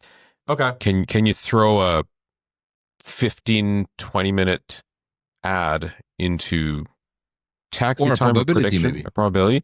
And if you really want to start getting No wild. guessing aloud, Paul. No guessing aloud. If you really want to start getting wild, saying, well, this flight is a 777. It's going to take 15 minutes versus a Q400 that's going to take 8 minutes. So start layering that into there. Yep. And maybe the flight plan has already accounted for that. That's the flip side is they bank that in. Do we know? Do we not know? It sounds like the best answer would be to just tell you when an airport has de-icing conditions. Yeah. And the to fact, start. Yeah. And the fact that okay, de-icing is happening at Schiphol right now. Like it's not, we're not going to skip the line or we're not going to not do that. Okay. That's what I meant, by the way, by probability. I know that you don't like guessing. It was like, if you just give me a signal, today, de-icing for me was this, you're probably going to have de-icing. That's what I meant. Like, because the weather is, like when I'm in Copenhagen, I know I will have, or Helsinki, I know I'll have de-icing, but some other airports when it's like, marginal and on the line. Yeah. Let's see. I'll say we're aware of this and you should keep your eyes peeled. Put it that way. The other thing, and then we'll a few more questions because I know we have to let you more complaints. Give me more complaints. No. It's just here. It's a nerdy thing again because do you know the app called Swarm, which used to be Foursquare, right? And I was using that a lot to simply mark the airport, right, where I was, etc. Okay. But what I was doing, and I'm responsible for half of the planet's runways. I was putting the actual runway I landed at, 08, whatever, right? Yeah, and because I'm stupid like that. I'm a nerd. Amazing, that, right? Super nerd. I love it. And then, that's when it comes into play. Some dude at Swarm Foursquare decided, or was not a nerd, or not a nav geek, or not obsessive like you seem to be, and decided all the runways, not all, but in many airports are consolidated. Like let's say an airport has 3 runways consolidated in one, the runway. Yeah. So I lost all my data. I was like, I knew which. And I was like, God, I should have copied it or exported it, which I should have done. But you say that and then I never do. The thing is, that would be nice to have at least a field where I could myself, because I always take a picture to know which runway I've landed at in my repopulation of. It doesn't, because I'm not sure there's any data available. Okay, let me ask. Runway. I'll do a product interview on you. Okay, so why, and this is not derogatory. No, I know. Why are you doing that? It's just a pure matter of stats. I just when do you look back at it? Do you use it in any way? Is it It's just because I love to look the same way I looked at, my year of travel in 2012 on Flighty. There's no real reason, but sometimes it's fun. Okay. It's true that in terms of the runway itself, it's even less important because at least I can say, oh, which year was it that I took that flight? Do you ever look back at it? Well, I was trying. The goal I was having is because I'm a keen photographer. I was trying to understand which side of the aircraft should I sit to see, like, again, I always refer to the past episode because of recency bias, but I was, for the longest time ever, I hadn't flown to LaGuardia, and we did that descent from Chicago to LaGuardia, and I was sat on the left side, which was perfect, and I could see, first Manhattan and then LaGuardia, and I was super happy. Okay. And the runway doesn't always indicate, which side because there's wind conditions or whatever. But I was trying to understand, maybe in some airports that I was going often, back in the day was, I don't know, Singapore or Hong Kong, like, where should I sit if I want to take the best views? Then again, I don't need that data, really. It's really, it's very... Let me take a time. Let me use this as a get on my soapbox moment, a teaching moment. Not for you, for everyone. But for me as well. I'm fine. I love being taught. So please. When people send us requests or say that a thing's not working how they want, it's absolutely critical that we understand why. What are you doing with it? How are you using it? And the answer can't be, everyone's first instinct, to pick on Paul, everyone's first instinct is what Paul said, is because I want to know.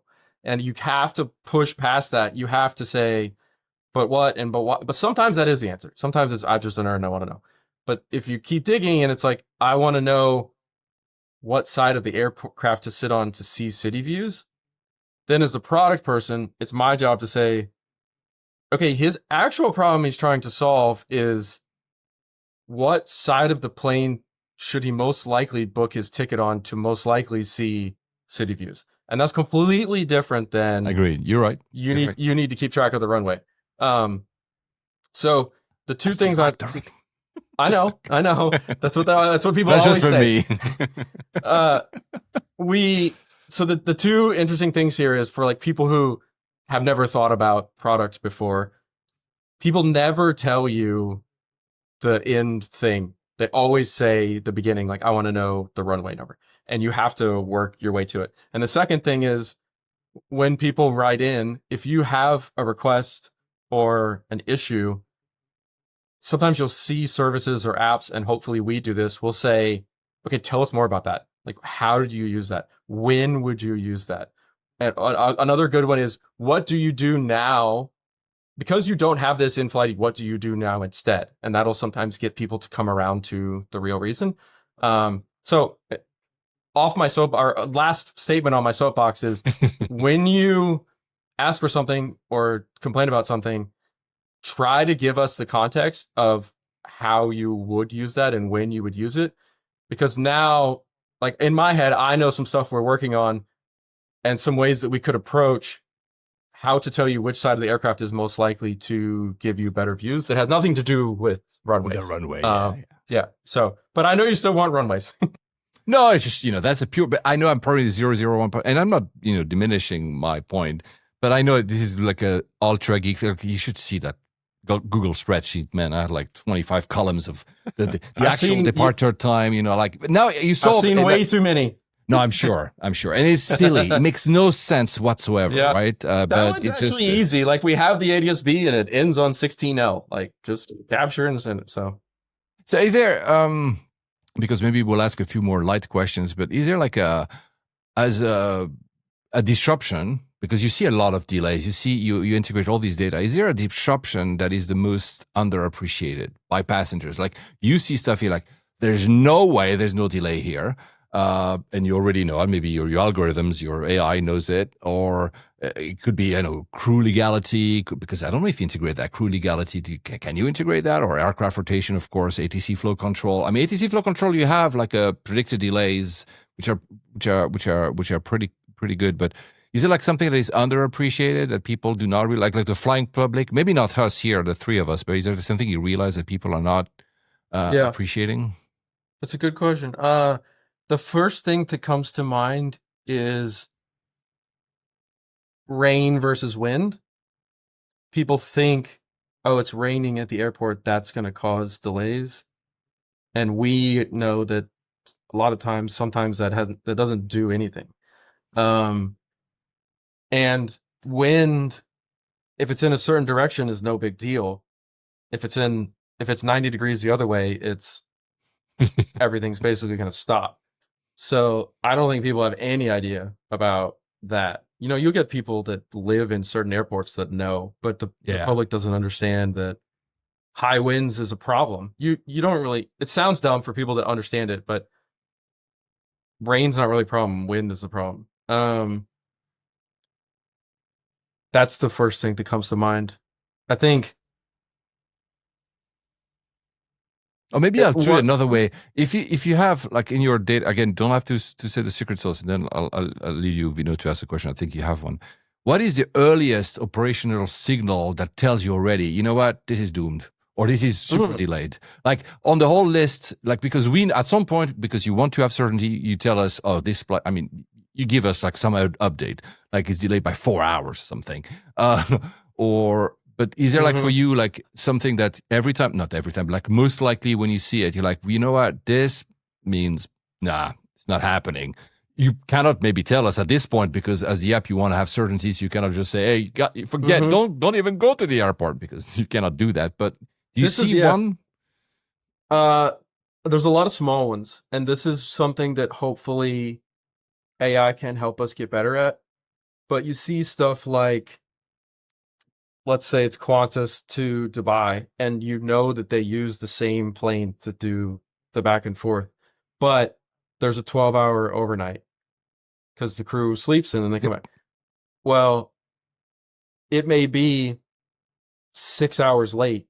So you and I look at it and we know the plane in the morning is going to be 6 hours late also because they have to sleep the allotted amount of time. And there's only one plane there. They don't have other Qantas plane, other A380s they can substitute in. That one, like it's a fact. It's going to happen. There is no relief valve or outlet there. We don't do a good job of handling that today. It's too individual flight specific. But that's a thing that I think AI has given us the ability to be. One thing that LLMs are really good at is looking at individual cases, and that's one that we can look into. I had another one I can't remember now. What was it? Oh, the one that I'm reluctant. I can't say inbound planes because those can get switched unless they don't have one, like I just said. The other one that is probably the most frustrating for people, but happens, is when you know winter storms or storms are coming, and let's just say the FAA puts out an arrival rate. When it's a really high number, when it's a really low number, there's not going to be that many arrivals. I can't really say to you it's not going to happen, but we should give you the context to be like, it's not going to happen. The FAA does a really good job of saying, here's the time window from 2 to 4 p.m. This airport is, let's just say, closed for an easy example. And then from 4 to 5 p.m., the arrival rate is 10. And then they have these words. It's, I think it's like plausible, probable, and possible. And one of them, like they look and it means 90%. The other one means 60%. And the other one means 30%. So they do a good job of categorizing, like, it's very likely that it's going to be also closed until 6 p.m. And they put a lot of effort into those, getting the exact timing right, because that's the same data that goes to Delta and American Airlines for them to plan their operations. And it's a fortunate thing about the FAA being so open data here in the US is we can look at the same thing and tell you. So that's one where I think you will see us this year get better at saying, this airport has a problem until this time. For sure, the FAA is saying it. and it's probably going to continue for the next 6 hours. We're not going to then, this is where we stop and we don't guess and say, and it will probably affect you or not. But this But is you where give we us give a you signal. the full, yeah. So our status bar would say gate departure in 6 hours. And then below that, which is for like a little behind the scenes, the status bar, the first thing you see on the top is what we are always thinking is the number one question you're going to have in your mind at that time. And then the subtitle of the status bar is, what's the next most helpful piece of information that we know about this flight? So for that one, it would say, and there's a very high probability that JFK will be severely restricted during your arrival. So we'll work on the writing. Well, it's not exactly what it will say, but we'll say to you, you need to double click into this. And a lot of times we've started to build this out where when you just tap the status bar, it will go to the right part in the app to show you the exact more detail about the thing we're talking about.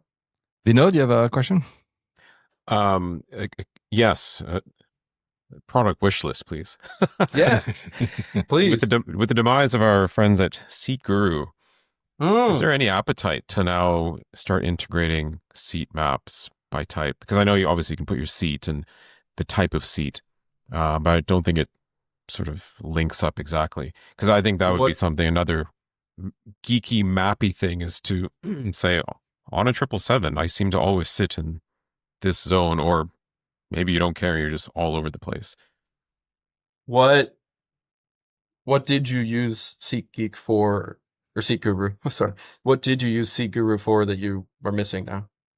I mean, obviously use it at time of booking to do the selection, but then also looking for alternates, so that if there was a chance to change or upgrade later, that would then come into play.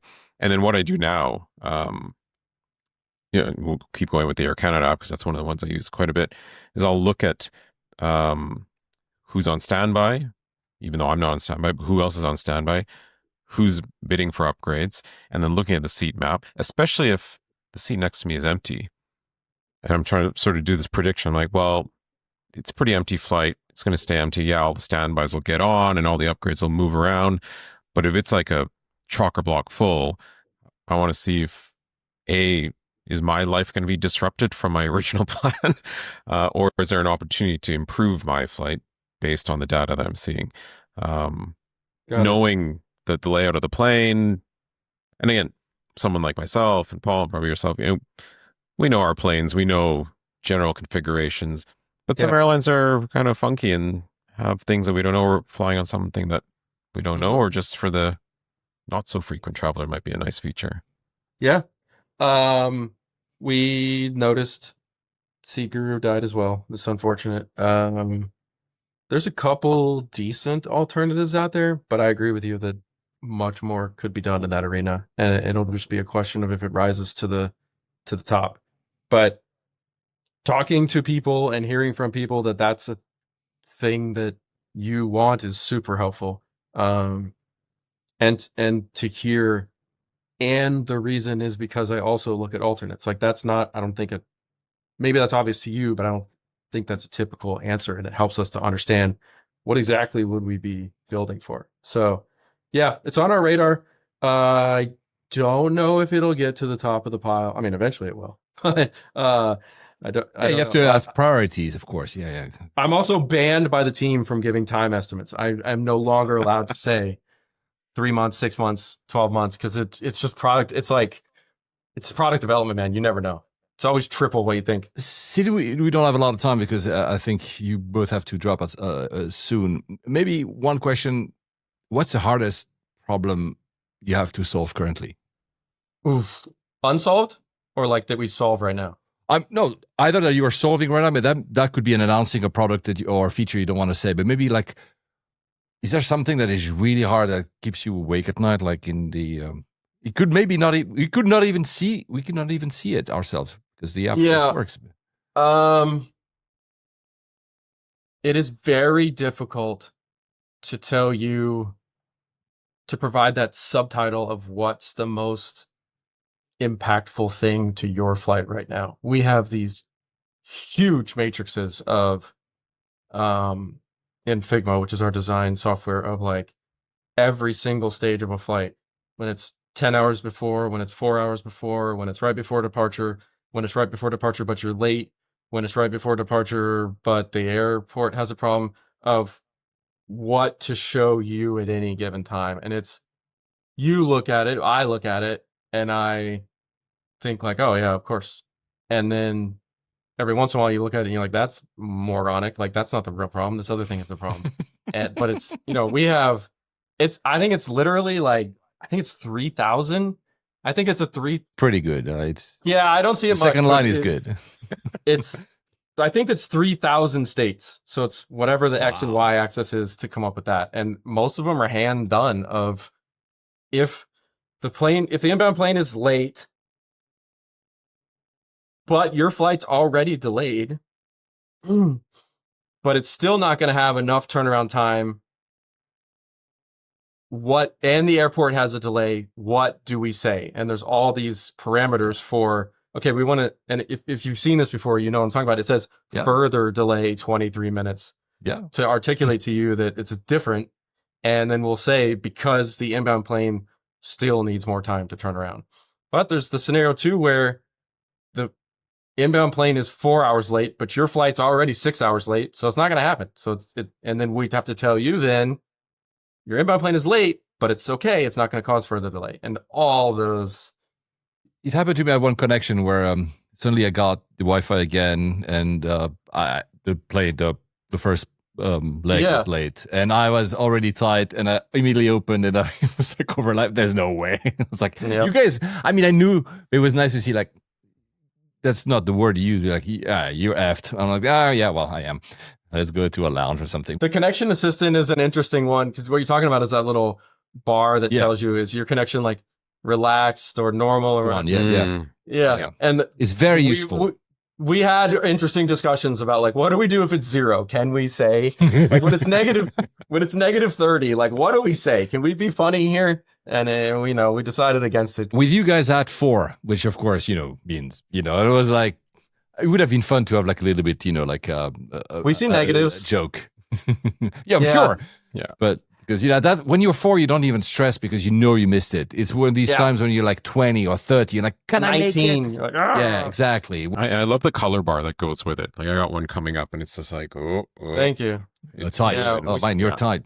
Yeah. I'll have to tell the team, because we spent an insane amount of time on that bar, and now everyone just copies it, and we're like, ah! It's amazing, man. It's amazing. It already tells me for the flight. Should I show it? No, maybe not, because I'll spoil whatever comes. We don't always tell about the future products we're going to fly to some people. So yeah, that is already telling me I have a tight connection. You said a few times, just 2 minutes on this. These shutdown updates. Why did you decide to do them? Just because you had all the data and you're like, I want to share them with the people?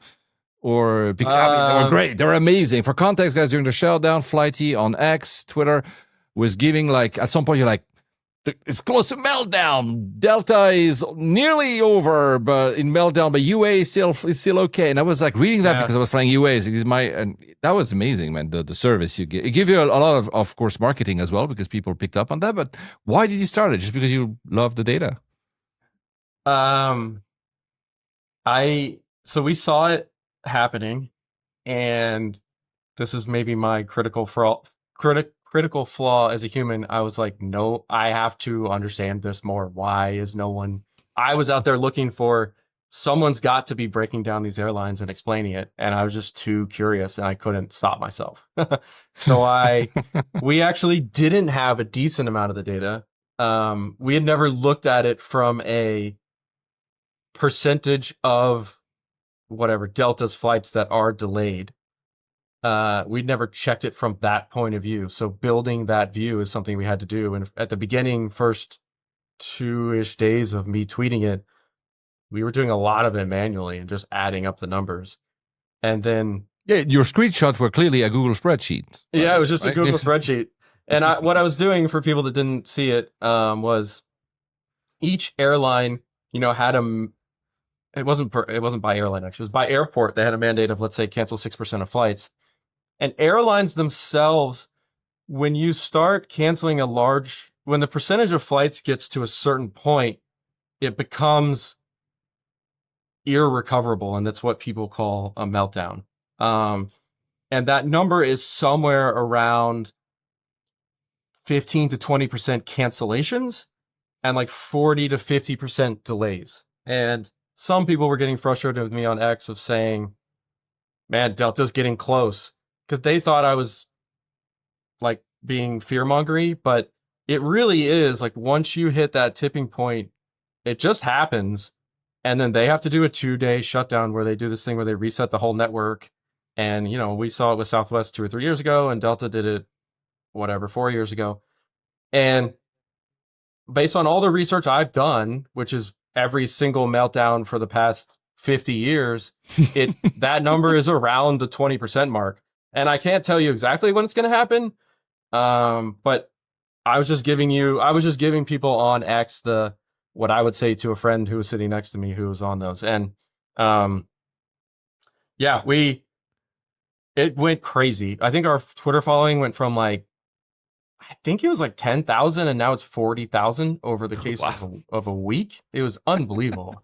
I did not expect that at all. And, you know, we get like CNBC reaching out, and I did an interview there of like, it's saying how each airline was doing. And, you know, it's not quote unquote hard data to pull, but it did absorb basically my whole day, every day of trying to put together and then updating every hour roughly like what everyone's cancellations were. And, you know, some of the stuff you're talking about, Paul, is like people that were flying, it was super helpful because different airlines are doing different things. Like United was canceling their flights 2 days out. So if it's Friday and your Sunday flight's not canceled, in this weird scenario, you're pretty safe. Yeah. Like they have probably set their network up for success on Sunday based on that 10% baked in of being canceled. And so you could know, oh, the appropriate amount of flights have been canceled, mine hasn't. Versus on Delta, they were only canceling, let's just say, a day in advance, so you don't have any idea if your Sunday flight is safe. So looking at and United started doing a good job, to their credit, of putting a website out of like, okay, we've canceled through Sunday. Okay, we've canceled through Monday. And the other ones weren't. But putting out through, here's how everyone's performing, and like, Southwest. So like they have way less cancellations because they don't have a choice, like based on their network flow. If they don't make it eventually to where the plane needs to be, they are mega screwed. So they had more delays, but less cancellations. So it was me just being a nerd. We built some infrastructure behind it to like automatically pull it for us and then go back the previous day and check it overnight and stuff like that. But that's the answer to a lot of things. Flighty is being a nerd and not being able to stop, and also in this shutdown case. I think you said, I wanted to ask you, because we need to close, because I know you guys need to leave. I wanted to ask you what's next, but I think you kind of hinted multiple times at a few next things. And since your co-founder tell you not to promise anything, but it's the best I can do. Yeah, we'll keep our eyes open, and I'll get, guys, be jealous. Because I'm on a bed, I'll get like the updates like a few days before you. It's not like I'm getting like month before, but usually I get like a few things, like let's say a week before, and I'm always like, what's good? Every time there's a new build, I'm like, what is it? Sometimes it's just bug fixes. I'm like, oh, damn it. I wish it would. So maybe, because we always ask this question to all our guests, do you have a favorite airport first? Could be your childhood airport, the one. What's your local airport, by the way? Is it Austin? You live in Austin, or you? Yeah, it is Austin. It is Austin. Cool. Which it's a pretty nice airport. Which one day, maybe when I'm retired, I'm going to go on a campaign to get it, the code changed to ATX. It's crazy to me that it's not ATX. I think it's Amarillo or something. So we're going on. That'll be one day. And the airport's growing like mad. We know Austin's grown, so we're finally getting like more lounges, and they're making another concourse, stuff like that. Favorite, I'm sure this will annoy people. Probably my first international trip was through Amsterdam, and that airport just blew my mind at the time. I think it is a great airport. I know some people don't, but it also just all of the connections and people movers and information, and it has good design. It's in Netherlands, my mind was like, what on earth? I didn't know this was possible. I would be remiss if I didn't also say the one I hate the most. I hate Miami, but I hate Denver even more. And some people wow. love Denver. Is anyone here a Denver lover? I hate that airport. I don't like it. The way that the security is all in one place and the bags are all in one place and there's no cell phone service throughout the entire freaking airport. The rental car thing, which now that I have kids, I got to go rent cars and put baby seats in. And then I'm trying to come back to the airport with the baby seats. And my wife's like, I'm here and she can't call me. Nobody can talk to each other. You're also 45 minutes from the actual city. Yes. The food, I think the food selection's horrible. I hate the whole thing. You get this long concourses where you're like, I'm at gate 20 and I only got to go to 40. Well, that's a 15-minute walk. I hate that airport. And final question. Well, I do agree. My so that you know, because people know, the one I hate the most, everybody knows, is Frankfurt, simply because the layout is impossible. Because I do mostly layovers there, so like stop and go. Denver, yeah, I agree. I can't say I hate it, but I don't particularly enjoy it. And Miami, especially, again, layovers incredible because you need to move from. It's just coming from international.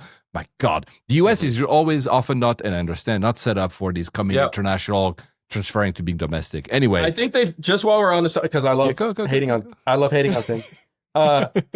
It's a curse as a designer. You look at stuff and you're like, why? I think they fixed it. You tell me. I avoid Miami like the plague. I haven't been there, but it used to be carpet, which is insane to carpet a terminal. It's like every single spill of liquid for the last 30 years is here, and I'm rolling my suitcase through it. What are you doing? Is it not PDX that also has that famous carpet, Portland? I think they switched it. And everybody says the best airport in the world is Singapore. I disagree. It's top 3 for sure. I don't really rank them, but it's up there. They have carpets.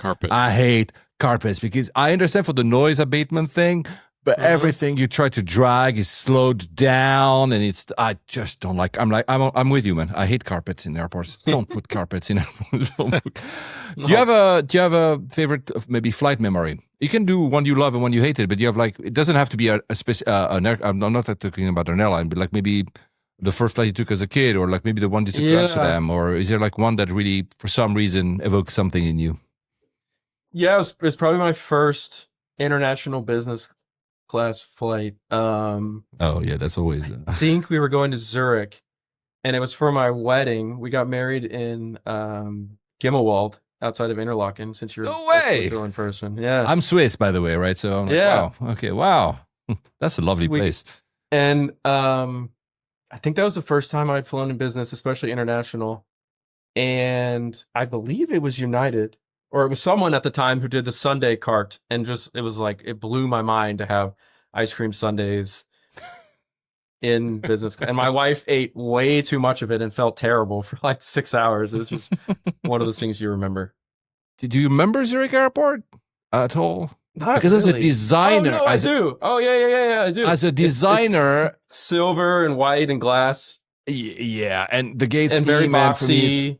It's exactly that terminal. High ceilings. Yeah, I love that terminal. It's so well read. You can understand where you are. You never lost. It is. As a product designer that you are, like information design. Sometimes in airports, you're like, where the hell am I? That's Madrid for you. You're like, where am I? Whereas there are some airports where you clearly like, okay, somebody's. You always know. There's an invisible hand holding me, and there's always a sign. Even if I don't see it by my peripheral vision, I know I'm in the right directions. Whereas some airports, you're like, where am I? Where am I? Which Chicago. Well, there's a few like that. There's a few that are like, look, man, that was amazing. Thank you so much. I know that you need to go, which is why otherwise I'm sure we could have gone on the nitty gritty of like one pixel on your Flighty forever. There's a traditional question I ask at the end of every episode to everybody, so that includes Vinod. Do you have any next flights coming up? I do. I'm flying in the morning at 6 a.m. to Cabo. The whole Flighty team, we meet up 3 to 4 times a year somewhere because we're all remote all over the place. Yeah. Let's see actually if I can show it on the screen. So my 2 partners are on a Swiss flight together right now. heading Oh, wow. Oh, there we go. there. Yeah. There you go. So I'll be meeting them in Cabo in the morning to plan 2026 and Flighty. So get your request in now. Amazing. You already did. Amazing. And you, Vinod? Are you flying somewhere? Gearing up in 2 weeks for Italy. Oh, yeah. To Milano He's going to... Cortina. He was working on the Olympics. He's from the part of the broadcasting team, so he's going to be at the Olympics. So, yeah, that's Yeah. going to be cool. For me, it's going to be Dubai, but I'm not going to say with whom because that's a surprise because a product I never tried and I'm very eager to tell more about. And that's it, guys. Thank you so much. And happy flying, everyone. All right. Thank you Thanks, so guys. much. Thanks for having That was me. great. Take care.